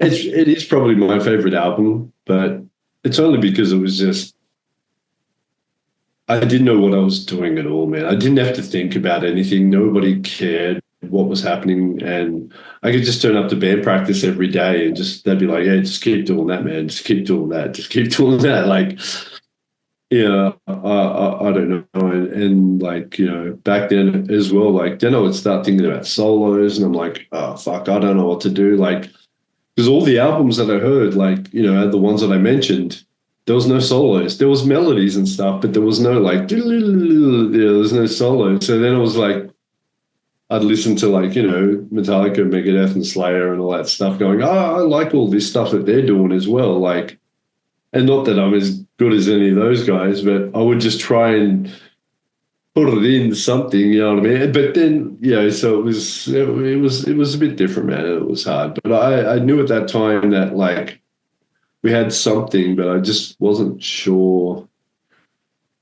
I wasn't sure how to write songs either. Like I would just be like writing this and then this and this and go back to this. And that, as I said before, this is how I come up with this system of like just writing lots of riffs and then just trying to slot them together like a puzzle, you know what I mean? Like I know a lot of other people at that time went to band practice and said to their drummer, okay, in 4 we're going to this riff, and then we're going to this riff. But for me, I was able, even in like 1992, 93, like I was able to just like chop them in between. And what I would do, even if I had a 4-track, I could do all the riffs and then I would just take the tape out and time them and then just say, okay, that works, that doesn't work. And just, it was fucking weird, man. Well, as an album now, like, yeah, well, I mean, as an album, it's in terms of it's different in dynamic, but you're talking about some of the really important black metal stuff to come outside of Norway. So it's right up there with Barathrum from Absu. Remember the album from '93 from them, and also some of Mystic Circle's early work from Germany as well. I mean, you're part of that. That ended up but you're the only one that came from outside and joined a Norwegian black metal band and were able to actually implement some of these philosophies that you're talking about and taking Norwegian black metal in a slightly different direction.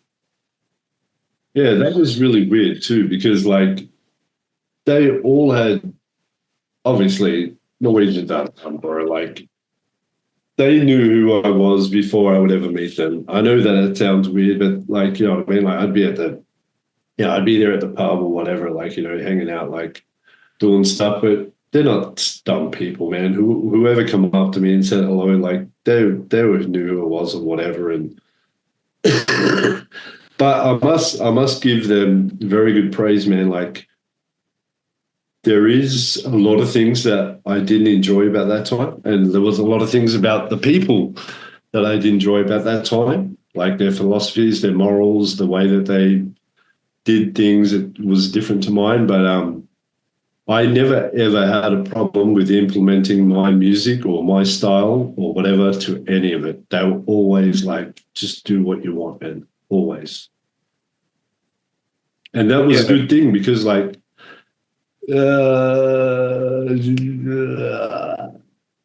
I said, T is probably the only person that was just like, nah, dude, we're just doing what I'm doing and that's it. And that's fine. But everyone else was always like, fucking yeah, just keep giving us stuff, man. We'll just keep doing your style, keep doing it, you know what I mean? And that was good.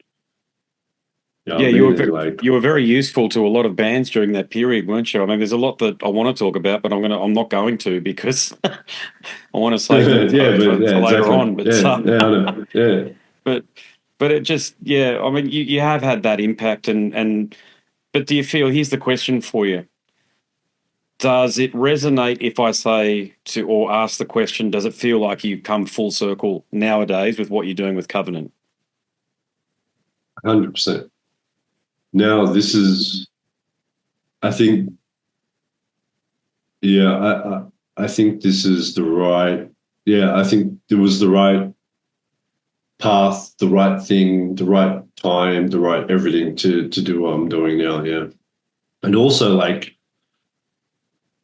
it's new Lord Kaos is pretty much finished. That's a bit hard one, man, because the rest of the guys in the band, like they see what I'm doing with Covenant and stuff, and like so I've got to talk to them a little bit and do different stuff because that wasn't the plan in the start when I put LK back together.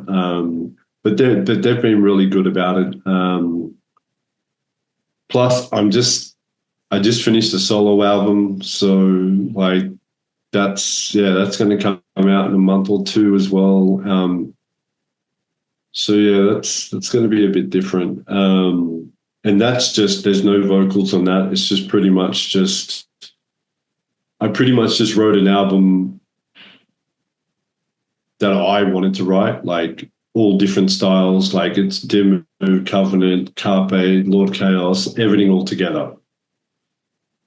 And no vocals, just it's just going to be done under the brand of Astennu, and like I've got someone doing artwork for it, and like I just feel like I don't know, like there was just something that I just needed to do by myself to put all of them together, because it's really fucking hard, man. Because some days I wake up and I'll get on the couch and I'll start writing a riff, and I'll be like, okay, that's a Covenant riff, and that's a Lord Kaos riff, and that's a fucking, that's a Carpe riff, or this is the Megadeth riff, or whatever. Like, and I was just like, and then you try and put them all together, and I was just like, fuck it, man. How about like fucking just put them all together in one thing? You know what I mean? Like, and it doesn't like it hasn't taken away any riffs from anyone else. Like, I remember when we finished Spiritual Black Dimensions, and I recorded Mirrored Hay Painting for Covenant,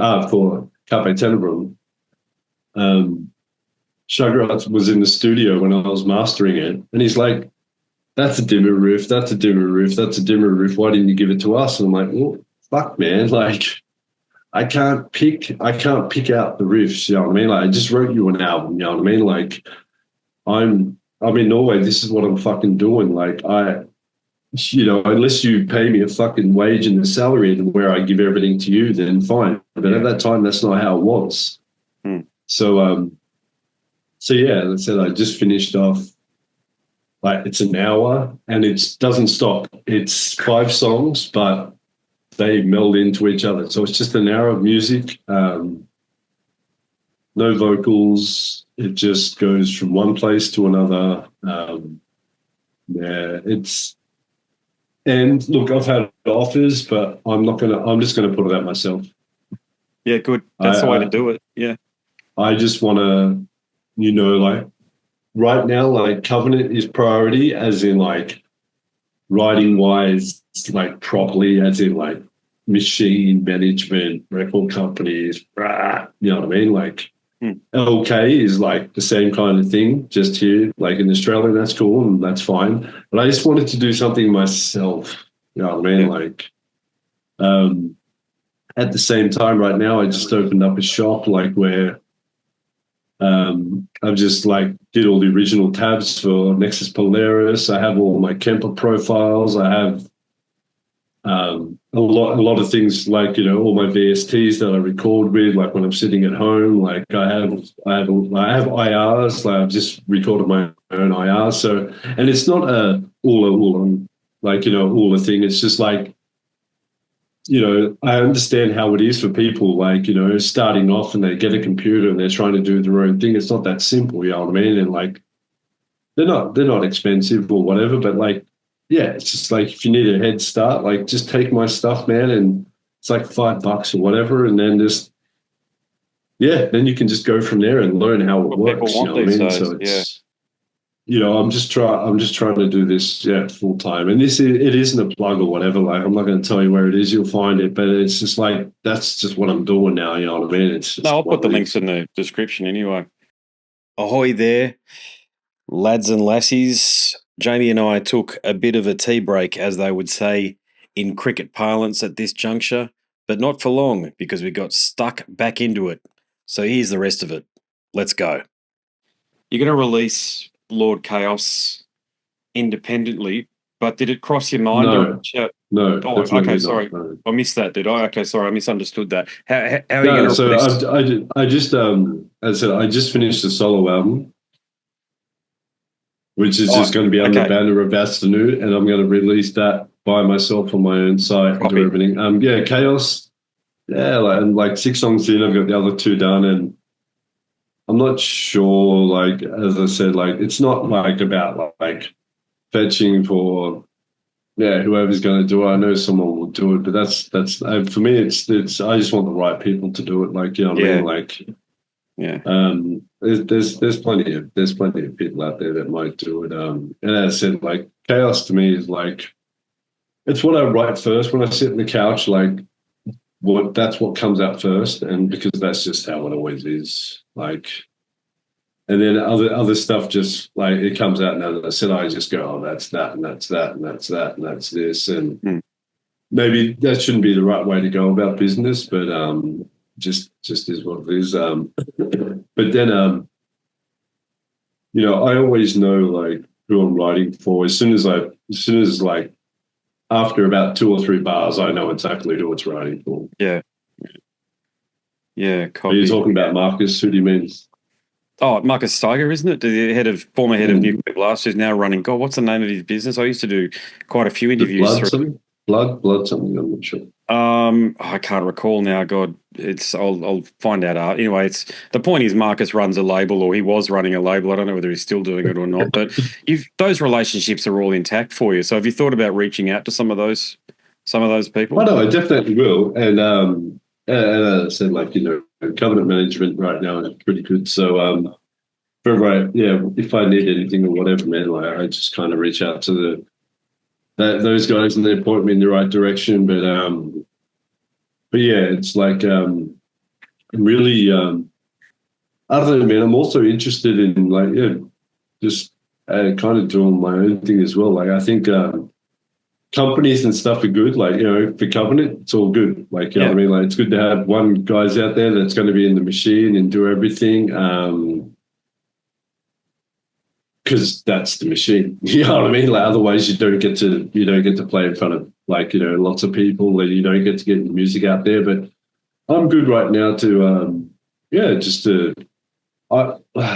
look, again, I'm privileged enough and lucky enough, and don't take that word. I'm not talking about woke privilege word. I'm just no, but you know what I mean? Don't take it that way. I'm just saying, like, all the other bullshit, I'm just cool to, like, you know, sit at home sometimes, and I realize and I know how the system works, and like, yeah, I get it. Yeah, yeah, I would just like to, as I said, I've just been doing my own thing for a little while, and I have my own little team, man. Like, you know, I have a PR guy and all that stuff that does a lot of good stuff for me. And you know what? They've done a really good work, and they've done great. And I don't want to let them down either by just going like to somewhere else. Like, I'll just let them work and do what they do. You know what I mean? So yeah, but you've created your own privilege and your own luck in that context because you worked your ass off in the 90s and wrote some killer fucking albums that have stood the test of time to this day.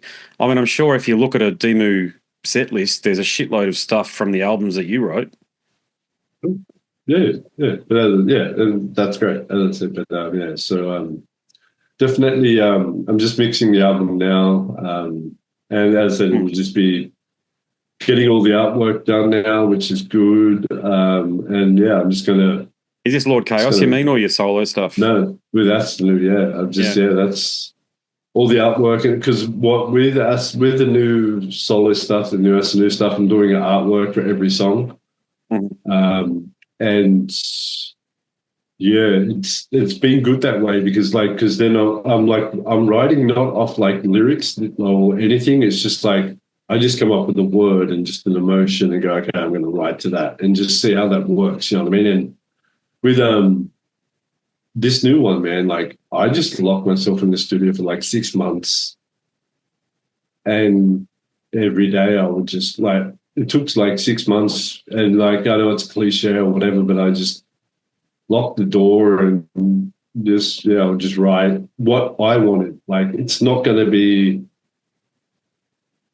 what everyone else thinks it is. Like, they'll go, okay, this sounds like this, and this sounds like this, and this sounds like this. I'll say, yeah, motherfucker, because that's what I grew up with. You know what I mean? Like, I just wanted to do something where it was like, I just wanted to write what I wanted to hear. You know what I mean? And a lot of people say that, but yeah, and that's why I don't want to give it to some machine or give it to somebody. Like, it's just like, yeah, if you want to come check it out, check it out. You know, like, you know what I mean? Like, it'll just be there. Like, yeah, if you want to pay $5, it's whatever. Or yeah, I just basically just sat in the room, man, and just wrote what I would just like to hear back. And there's a lot in there.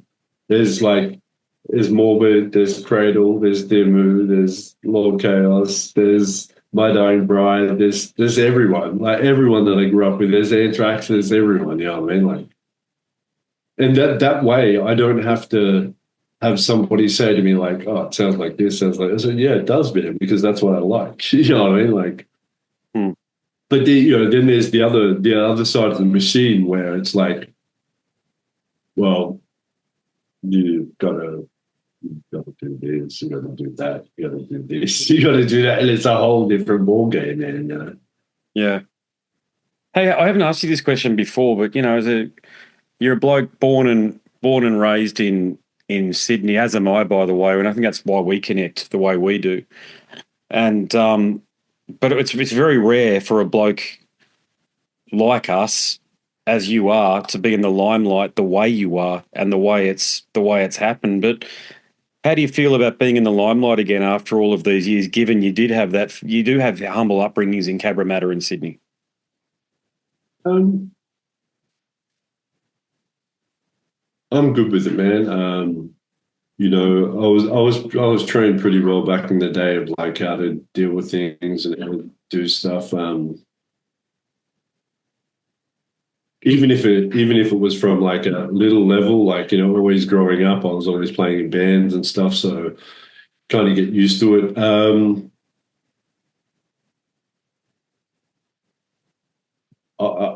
totally good with it. I don't take offense to anything anymore. I don't listen to the crap, whatever, man. I'm just here doing what I'm doing, and it is what it is. You're always going to have that people that don't like you, but at the end of the day, mate, like, I don't have time. I don't have time for people that don't give a shit. If they don't give a shit, it's great. If they give a shit, it's good. Like, I'll give you time if you give me time, if you know what I mean. Yeah. I think that's the best way to go. Like, it's better now than what it used to be, though. Like, as in, when I was younger, like, there was a lot more hate. Now these days, most people that I meet and come across in the scene or whatever, they're pretty much all they rock up and put their hand out and say, "I'm glad you're doing what you're doing." You know what I mean? Where before, when I first got back from Sydney, it was not like that. When I got back from Norway, sorry.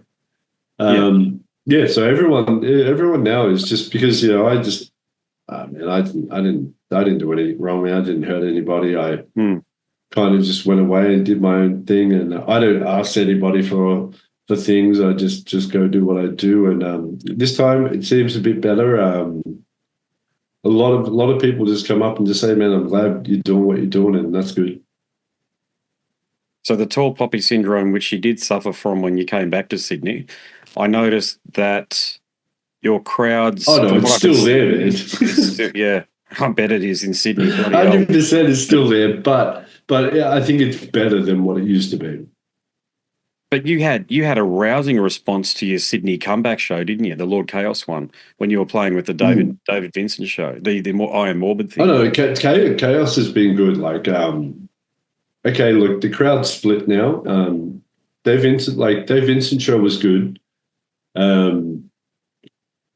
After me and Black Jamie split, then I lost that crowd. It was hard. I would have probably lost like 20-30% of our crowd doing that. You're talking about the split with Black Jamie, like the split with Black Jamie. Yeah, like I probably lost 20-30% of the crowd, and like even though they're all my good friends as well, I've never seen them another show, and I get that, but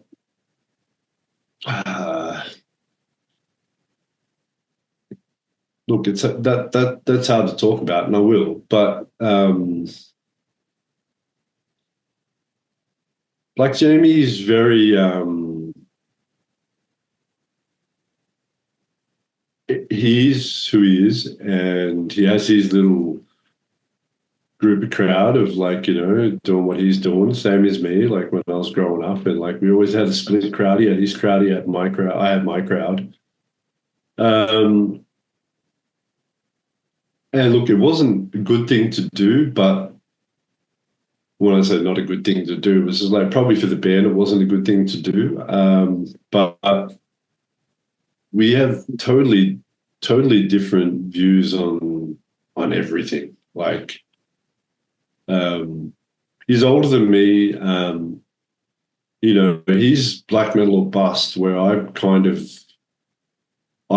not. Like, I'll take in other views, I'll take in other things. Like with him, it's cordial or not, if you kind of know what I mean. You know, and it's fine. Like, you know, yeah, he's 20%, 30% of the crowd doesn't show up anymore, and that's fine. I hope one day that we can talk about stuff and it's all good. But Jamie fucked me, man. So, you know, he tried to. Can we go into this or not? Your call on this one. Yeah, I didn't know which way to prod you on this one here because it opens up another avenue, right, so, another topic of conversation. I can. If you're good to let me go about it, I'll go about it. Yeah, go for it. Yeah. Look, at the end of what are we at? 2024 now. So Chaos got back in the start of 23. So 22. At the end of 22. I got a call from the original bass player from Lord Kaos, Eddie, and he was like, "Oh man, he lives in Wollongong, I live in Karmøygeddon, we're only like 30 minutes away from each other." And he's like, "Oh man, I've got to come talk to you." I'm like, "I haven't talked to you forever," you know what I mean? Like, and he's like, "Yeah, I know, but I got to come talk to you." And I'm like, "Cool." So he comes around, and he goes, "Yeah, so Black Jamie is putting Lord Kaos back together." I'm like, what? He's like, yeah, you know what I mean? So he's reissuing Thorns of Impurity. I'm like, the fuck are you talking about? I haven't heard about this, you know what I mean? And he goes, but also he's not thinking about it. It's already been done. I'm like, what? He goes, okay, he's signed to deal with somebody to reissue Thorns of Impurity again. I'm like, okay, that's fine. Like, I really don't care. Like, seriously, at that point, I was like, don't care, mate. It's all good. Like, you know, it's my album. If you want to reissue it, fucking whatever. Just give me some albums or, you know, give me some reparations. We're good. So,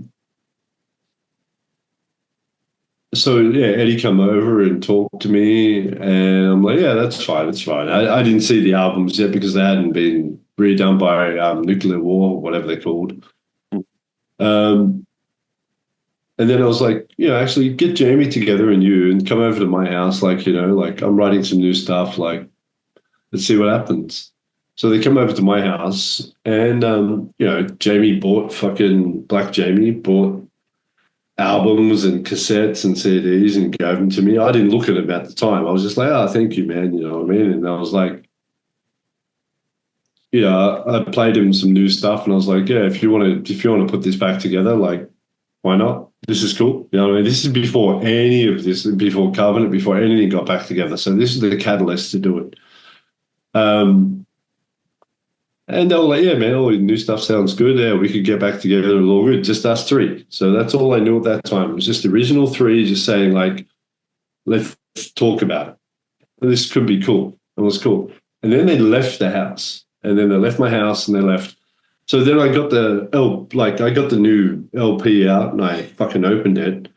And when I opened the pages, there was all pictures of other cunts. There was like Nigel and other cunts, new guitar player, like all these people that I don't fucking know who they are.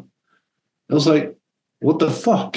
You know, like, and there was one picture of me, you know what I mean? Like, yeah, that's cool. It's not about the pictures, but I was just like, what the fuck's going on here? And Eddie called me when it was about an hour away. He goes, did you look at the album yet? I went, yeah, I looked at the album. He goes, fuck, man, I couldn't talk about it while you were there. And because Jamie thought you were going to go ballistic. And I'm like, well, I'm not going to go ballistic. So the plan was, right? The plan was to release Lord Kaos, like Thorns of Impurity, again, and put a new lineup together, right? And then go tour with like another 6 people. With that randoms. Wasn't me or, yeah, just, not randoms, but other people, you know what I mean? So what he did, he put a band together and then fucking re-released the album with all these people in there as in pictures, and then thought, I'm just going to go tour this album again. And I was like, fuck you, bitch. I'm taking this band back over. And I called him and I said, dude, if we do this, we're doing it just the original 3. And then he was like, okay. So he had to call all the other people that he had already promised to fucking play on this Lord Kaos tour and tell them that it's not happening. Like, that's up to him. That's on him. You know what I mean? Like, it's fine. But So then I got these photos are in this LP booklet now. Yeah, of course, because that was his plan. The plan was to reissue the album, Get these people on there. And you know what? This is where I learned, dude, that I used to be very fiery. I used to be very angry. I used to be very straight up, like bang, bang, bang, bang, bang, like a viper.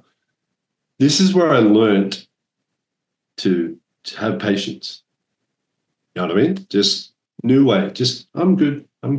I'll wait. I'll fucking wait. So then I said to him, I said, if we do this, and I didn't talk to him about the album. I didn't talk to him. I didn't bring up any of that shit. I just shut my mouth.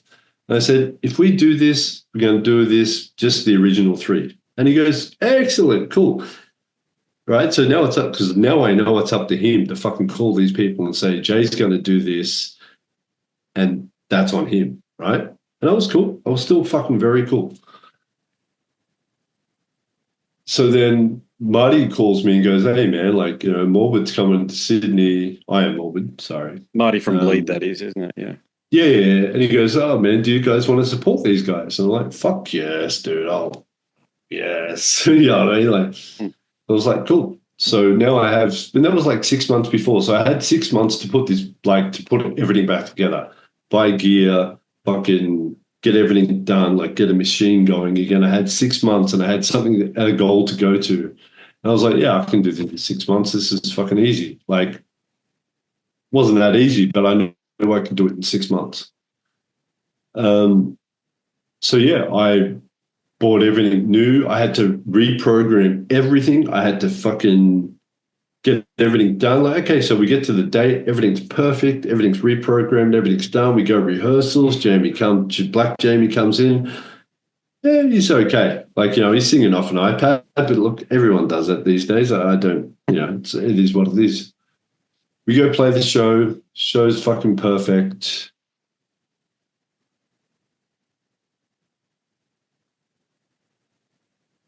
Show is perfect.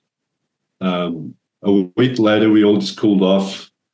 And then I just texted him and said, you're done, bro. I'm out. Like, you're done. Like, you're out. I'm going to get somebody new and we're going to continue without you. And he's like, what the fuck? I'm like, dude, you try to fuck me. You know what I mean? And I'm like, well, now I'm fucking you. And I remember, and yeah, it was a cut move, but it just had to be done, bro. I just waited. I gave him his one fucking show that he wanted to do, but that, to me, that was, all he had to do is just come to me, bro, and just say, like, you know, this is what's going to happen, and okay, but he didn't. He waited till after the fact. So I was like, I'm taking this fucking band back, and I had to take it back, and it is what it is, man. And like, it's pretty fucking cutthroat, and it is what it is. And I did set this up for a lot of time because I knew I was going to do this, but yeah, to me, that is the ultimate fuck you. And he did it to me, and yeah, I'm just going to let it go. That mistrust, though, goes right back to the Warhead days, doesn't it? Yeah, bro. So when I mention, you know, as I said, like, once is okay, twice is too much. And over a 25-year period or longer, almost 30-year period, almost is, yeah. You fucked me twice, bro. And what can you share, if anything? I mean, if you don't feel like it or don't want to, but what can you share about those Warhead days with Lord Kaos? Well, he fucked me the first time. Like, you know, I just written fucking Dawns of Impurity, and like, we would go in every day and fucking, you know, record this album and come out every day and like be like, fucking, this is killer, man. Like, no one else is doing this. And I know, like, you know, it's not original, but like it is what we're writing and it's all good. And like his vocals on the album were great. He would just go in and just like sing and like we were all really happy about it. And I was like, he's like, oh, we have to give this to Warhead Records. I'm like, I'm not fucking giving this anywhere near Warhead Records. It's fucking stupid. Like, and this is before anything, you know. And then like, you know, we're playing at the time to, man, we was growing at that time, man. We were playing like, 10, 20, 30, 40, 50, 60. Man, we ended up playing like, we'd, 150, 200, 300 at Agincourt. Like, and that was the biggest place in like Sydney at the time. We'd just rock in there and play and it would just be fucking packed and like, everything was good because no one else was doing it. Sadistic was doing it, but like that's a different level to us. Like, fuck, man, you know what I mean? Like that's out of control. Like, and then, and I remember like headlining a show at Agincourt one night, and then after the show, Chris Hayes, my good friend, comes over and goes, "Oh, this is Metallian from Slayer magazine, like Had Not Found Records," and I was like, "Oh, cool, man, excellent, man." He goes, "Oh, just watch your show, man." It was like, then Metallian was like, "Hey, man, what are you up to tomorrow?" I said, "Oh, nothing, man. I'm just taking my stuff home right now." Like, he goes, "Oh, man, can I come see you tomorrow at your house?" I'm like, "Yeah, fucking sure, man." You know what I mean? And we had the tape, like, that we had recorded, and Chris had one. I think Chris Hayes had one. And he'd give it to me. And so the next day at my house, like, Metallian rocks up and goes, "Man, I listened to the album last night." And he goes, "It's fucking killer." He goes, "Head Not Found. I want to record. I want to sign you guys right now." And I'm like, "What?" You know what I mean? Like, Ulva, fucking Troll, like, Ragnarok, like all these bands I love. I'm like, "Are you serious?" And he's like, "Yeah, man, I want to sign you now." So that's okay, man. Like, that's, I've got to talk to my singer, you know what I mean? Because he's part of it too. And, called Jamie up and fucking, he'd come around and then basically got to my house, like, with a contract right in front of him and said, "No, I'm not going to sign this. I want to give it to Warhead Records. I want to give it to fucking Brad Sims." I'm like, "Are you fucking serious? What the fuck are you talking about? This is ridiculous, man." And he's like, "No, I've already promised it to my friend." And I tried hours to convince him to not do this, but he just wouldn't sign, man. So that's the first time he fucked me. Like, I'm like, dude, we're sitting here, like, being up the same side. I'm not saying a Norwegian label is the biggest label on the planet, but at that time, like, fuck, man, we're little boys in Sydney. Like, fuck, man, what's happening? And he's just sat there all night and wouldn't sign. And the next day I left Chaos. I just left. I was like, I'm out. Like, that's when I left. Like, I had the next album written, but I was just like, I'm out. Like, because if you don't want to do this, you don't want to do this. And pretty much, the next day, like, this shit happened. But that was the first time he fucked me, and I always remembered that, man. And now he tried to fuck me again, and no, it sounds weird, but man, I've got a long memory. And as soon as Black Jamie came back into my life, I knew what I was going to do. And it sounds weird, and I'm not a psychopath, but I knew straight away. The first Betrayal, though, seemed predestined in that it was the catalyst for you to go and want to achieve what you achieved in Norway. So I think it's fair to say, sure, if that hadn't happened, you wouldn't have gone to Norway. No, no, yeah, well, certainly the way it happened. Yeah, well, I still would have. If everyone said yes and signed a Had Not Found, like, then I still would have went. Like, but I wanted them to come. Like, I was just like, dude, like, let's just go. Let's sign this album deal and let's go. And and they're like, "Joe, you're 17 and we're like 22, 23. We have families and kids and jobs." I'm like, "Yeah, I know. I understand that." He goes, "You can't just fucking move there and just play shows." I'm like, "Well, who knows, man? Why Like, not? fucking, let's just go try it. You know what I mean? Like, but yeah, once that happened, I was out. I was just like, fuck you two guys. I'm just moving. And then 2 weeks later, I just got on an airplane and just left with a guitar and a bag, sold my Marshalls, sold everything. And I was just like, I'm out. Like, and landed in Norway by myself. Went to Metallian's house and stayed there for a couple of weeks, and shit happened from there. But yeah, maybe. But But timing's said, like, everything, as you know, mate. Like, you can have the best ideas and the best plan in the world, but if the timing doesn't match, nothing happens. I'm sure there's a million geniuses out there that will attest to that. But your timing couldn't have been better, couldn't it? no, yeah. As I said, it worked out. So in a way, I should like what? So I should go give him fucking flowers every Christmas. Ah, maybe. Yeah. See, that's yeah. But of course not. And No, you I'm know just what? saying.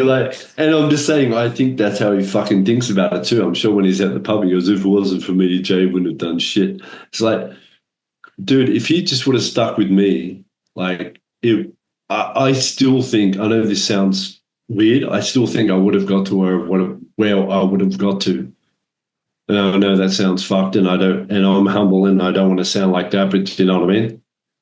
I think you made the best light you could of a very shitty situation. That's what, on balance and in hindsight, that's what you managed to do. So that doesn't discount the fact that you were betrayed and it was an awful thing that happened to you. But at the same time, you recognized it was an opportunity to do something different, especially with Carpe, and you took your writing in a slightly different direction then because of that.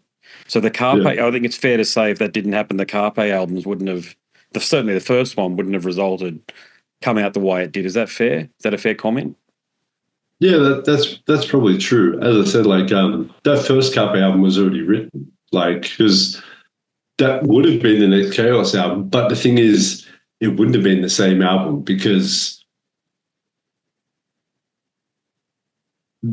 that album I had all the riffs written again. Like I'm very weird. Like I write riffs, but I don't put them together until I know what I'm doing. Like going back to Animatronic, like I had all the riffs written. No, seriously, like, I had all the riffs written for Animatronic, but that's how they ended up. That's not how I would have done them. You know what I mean?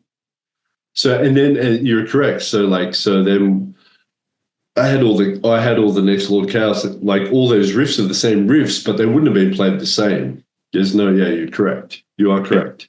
Oh, But I just look at it. pissed off. I was just pissed off because these guys had a golden path in front of them, or which I thought had a golden path in front of them, and they were just pissing it away. And that, in my head, that's how I thought. And to them, it was like, nah, dude, like we live in Sydney, we got a job, we got to go to school, like we got to, like. I was like, fuck all that, man. Like, you know what I mean? Like, but yeah, I had a different thought path at that time. Like, as I said, like I finished high school, I did the best I did everything. Like, you know what I mean? Like I didn't fuck up shit. I wasn't the guy going around fucking taking drugs, fucking other shit. Like I just wanted to get that done, and I did it. And then it was just like, well, now it's time to fuck off. Like, because here, like I'm just played to 300 people to Agincourt. Like there's nowhere else to go. Yeah, and I just want to talk about that for a sec. You've shared this with me. Your UAI, so your tertiary admissions ranking, was something up around about 96 or 97%, wasn't it? 97.4. 97.4, mate. That puts you, just for the listener's perspective, in the top 2.6% of the state. So from there, you could have gone to Sydney University. So that's how hard you studied through high school. And you could have become an engineer, or you could have done all of the bridging courses necessary for you to go into medicine if you so choose and were so inclined. Because back in those, what's the medicine entry? 98. Oh, it's 99.9 or something. At the time it was anyway, because we went to school at the same time and in Sydney. So I got, to give the listener context, I got 70.4. So that's how far ahead Jamie was. Still good.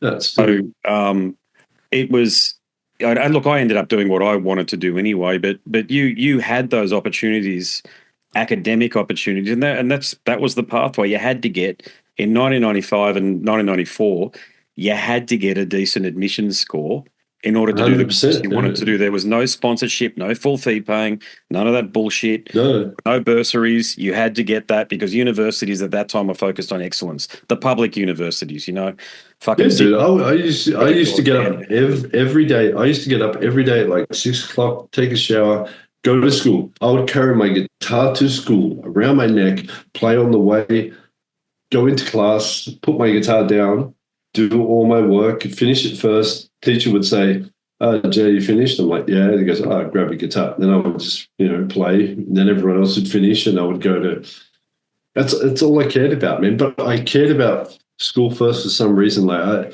was always interested in learning and I was interested in, I just wanted to finish it. And then I just wanted to finish school because to me, you know what shits me though, man? Like ducks, man, ducks. Weren't you the ducks of the school?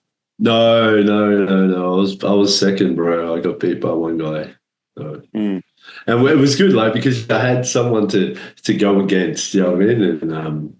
And I said he's the nicest guy on the planet, man. His name was Han Lan Tran, Vietnamese guy, but me and him were like the best friends all the way through because he got like 98.2 and it was just like, no, but we had it's always good to battle with someone. Everyone else was just like way behind, like, but like, yeah, like we had a good battle together, man. But like I said, I'm not that person. Like I was the first person the next day to give him a hug and say, fucking you, that's great, man. You know what I mean? Like, because to me, I'm about like, I'm about, like, as I'm talking to you about the mountain before, man, I'd rather drag people up and stand on the top of the mountain with other people rather than stand there by myself. You know what I mean? Like, yeah, I get it. But I distinctly recall going into Warhead Records in 1996 and talking to Julie, who was one of the owners of the shop. And she told me all about you and was telling me about this bloke from Sydney, one of us, who had gone to Norway and this was the first time you went. So that's when I was talking to her when you were over there. So it was mid-1996 or thereabouts from memory. Yeah. And it was just, it was fucking unheard of. Like the first thought I had was, you must have family there. That's why you've gone back there. Like, when I say gone back there, no. Sydney's very multicultural. So, anybody can come from anywhere and be in Sydney. But of course, it's not the case. It was your decision to go over there to forge, and let's call it what it is, a career in black metal. Yeah, man, it was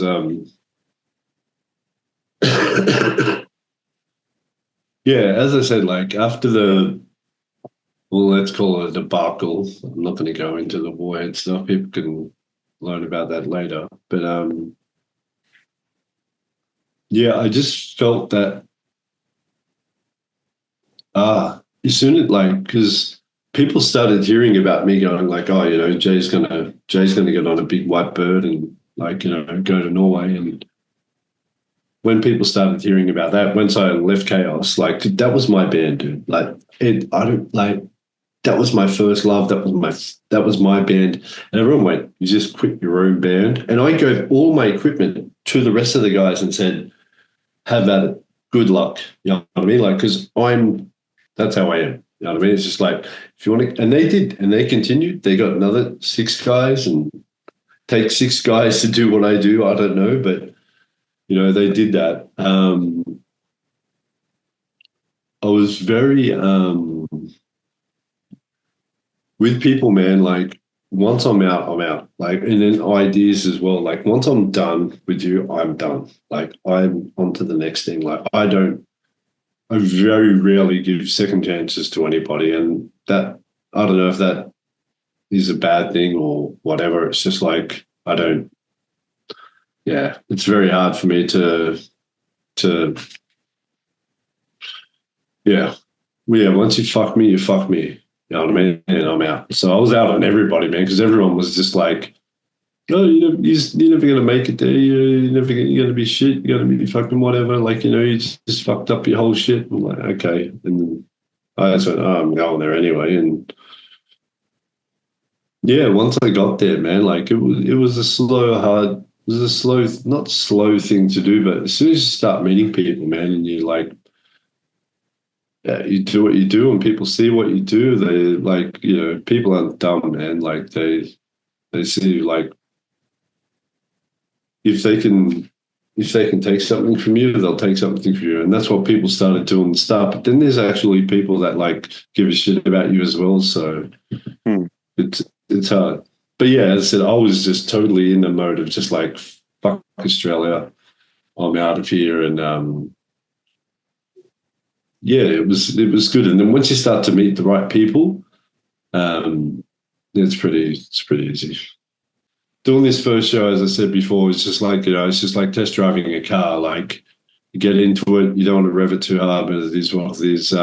But everyone else is, put so much hard work into it, and they always will. Management, crew, like Espen, Marv, everybody, like they've just been the best. And yeah, I just can't wait to do all the rest of the shows that we're doing right now. And I'm just really appreciative of being able to do what we do. And yeah, well, as I said, like, and if anyone's out there, like, just come and see a show, like, and as I said, like, just come up and say hello. We're not like fucking statues or machines. You know what I mean? We're people, man. So just come and say hello. You know what I mean? Like, we're all good, man. It's not like 97. Like, we're not out all night getting fucked up and shit. But like, just come and say hello. You know what I mean? Like, we're normal people, and yeah, be good to talk to you guys. And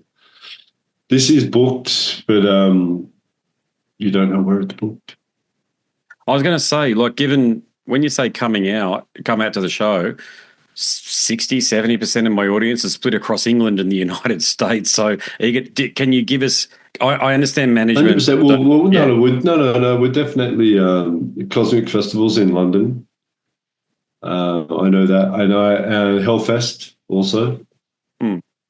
But there's 100%. I kid you not. There's more North America and South America shows done. Okay, sweet. There you go. Yet, so it's on the horizon. But yeah, man, it's been good to talk to you, Andrew. Man, I love you heaps, and you've always given me opportunities to talk about stuff, and it's been good, man. It's a good time of year. It's a good time to get together with friends, and I appreciate it. And look, it is what it is, man. And like, as I said again, like, I'm here to tell the truth, man. So it is what it is. You're not wrong, brother, and more power to you for doing so. Ladies and gentlemen, my good mate, Jamie, aka Astennu. I hope you enjoyed that one there. It's a very good example of how I'd like so many of my conversations with legends from the world of extreme metal and hard rock to flow, to get to the bottom of things. And as Jamie has stated so eloquently throughout that conversation, to tell the truth. Bands quite often operate like cartels, and I've expressed as much in responses to comments on YouTube as elsewhere, and the talented few, such as Jamie, the musicians, the fellas who get up there, write the songs, go on tour, endure. It's fair to say, because if you think going on tour is easy, it isn't. You're away from friends and family. That's a big one. You're away from family. But more power to Jamie, and it's just so great to see him back in the limelight. It's his karma. After so many years in obscurity, to be back and in such a big way. He's got so much going on.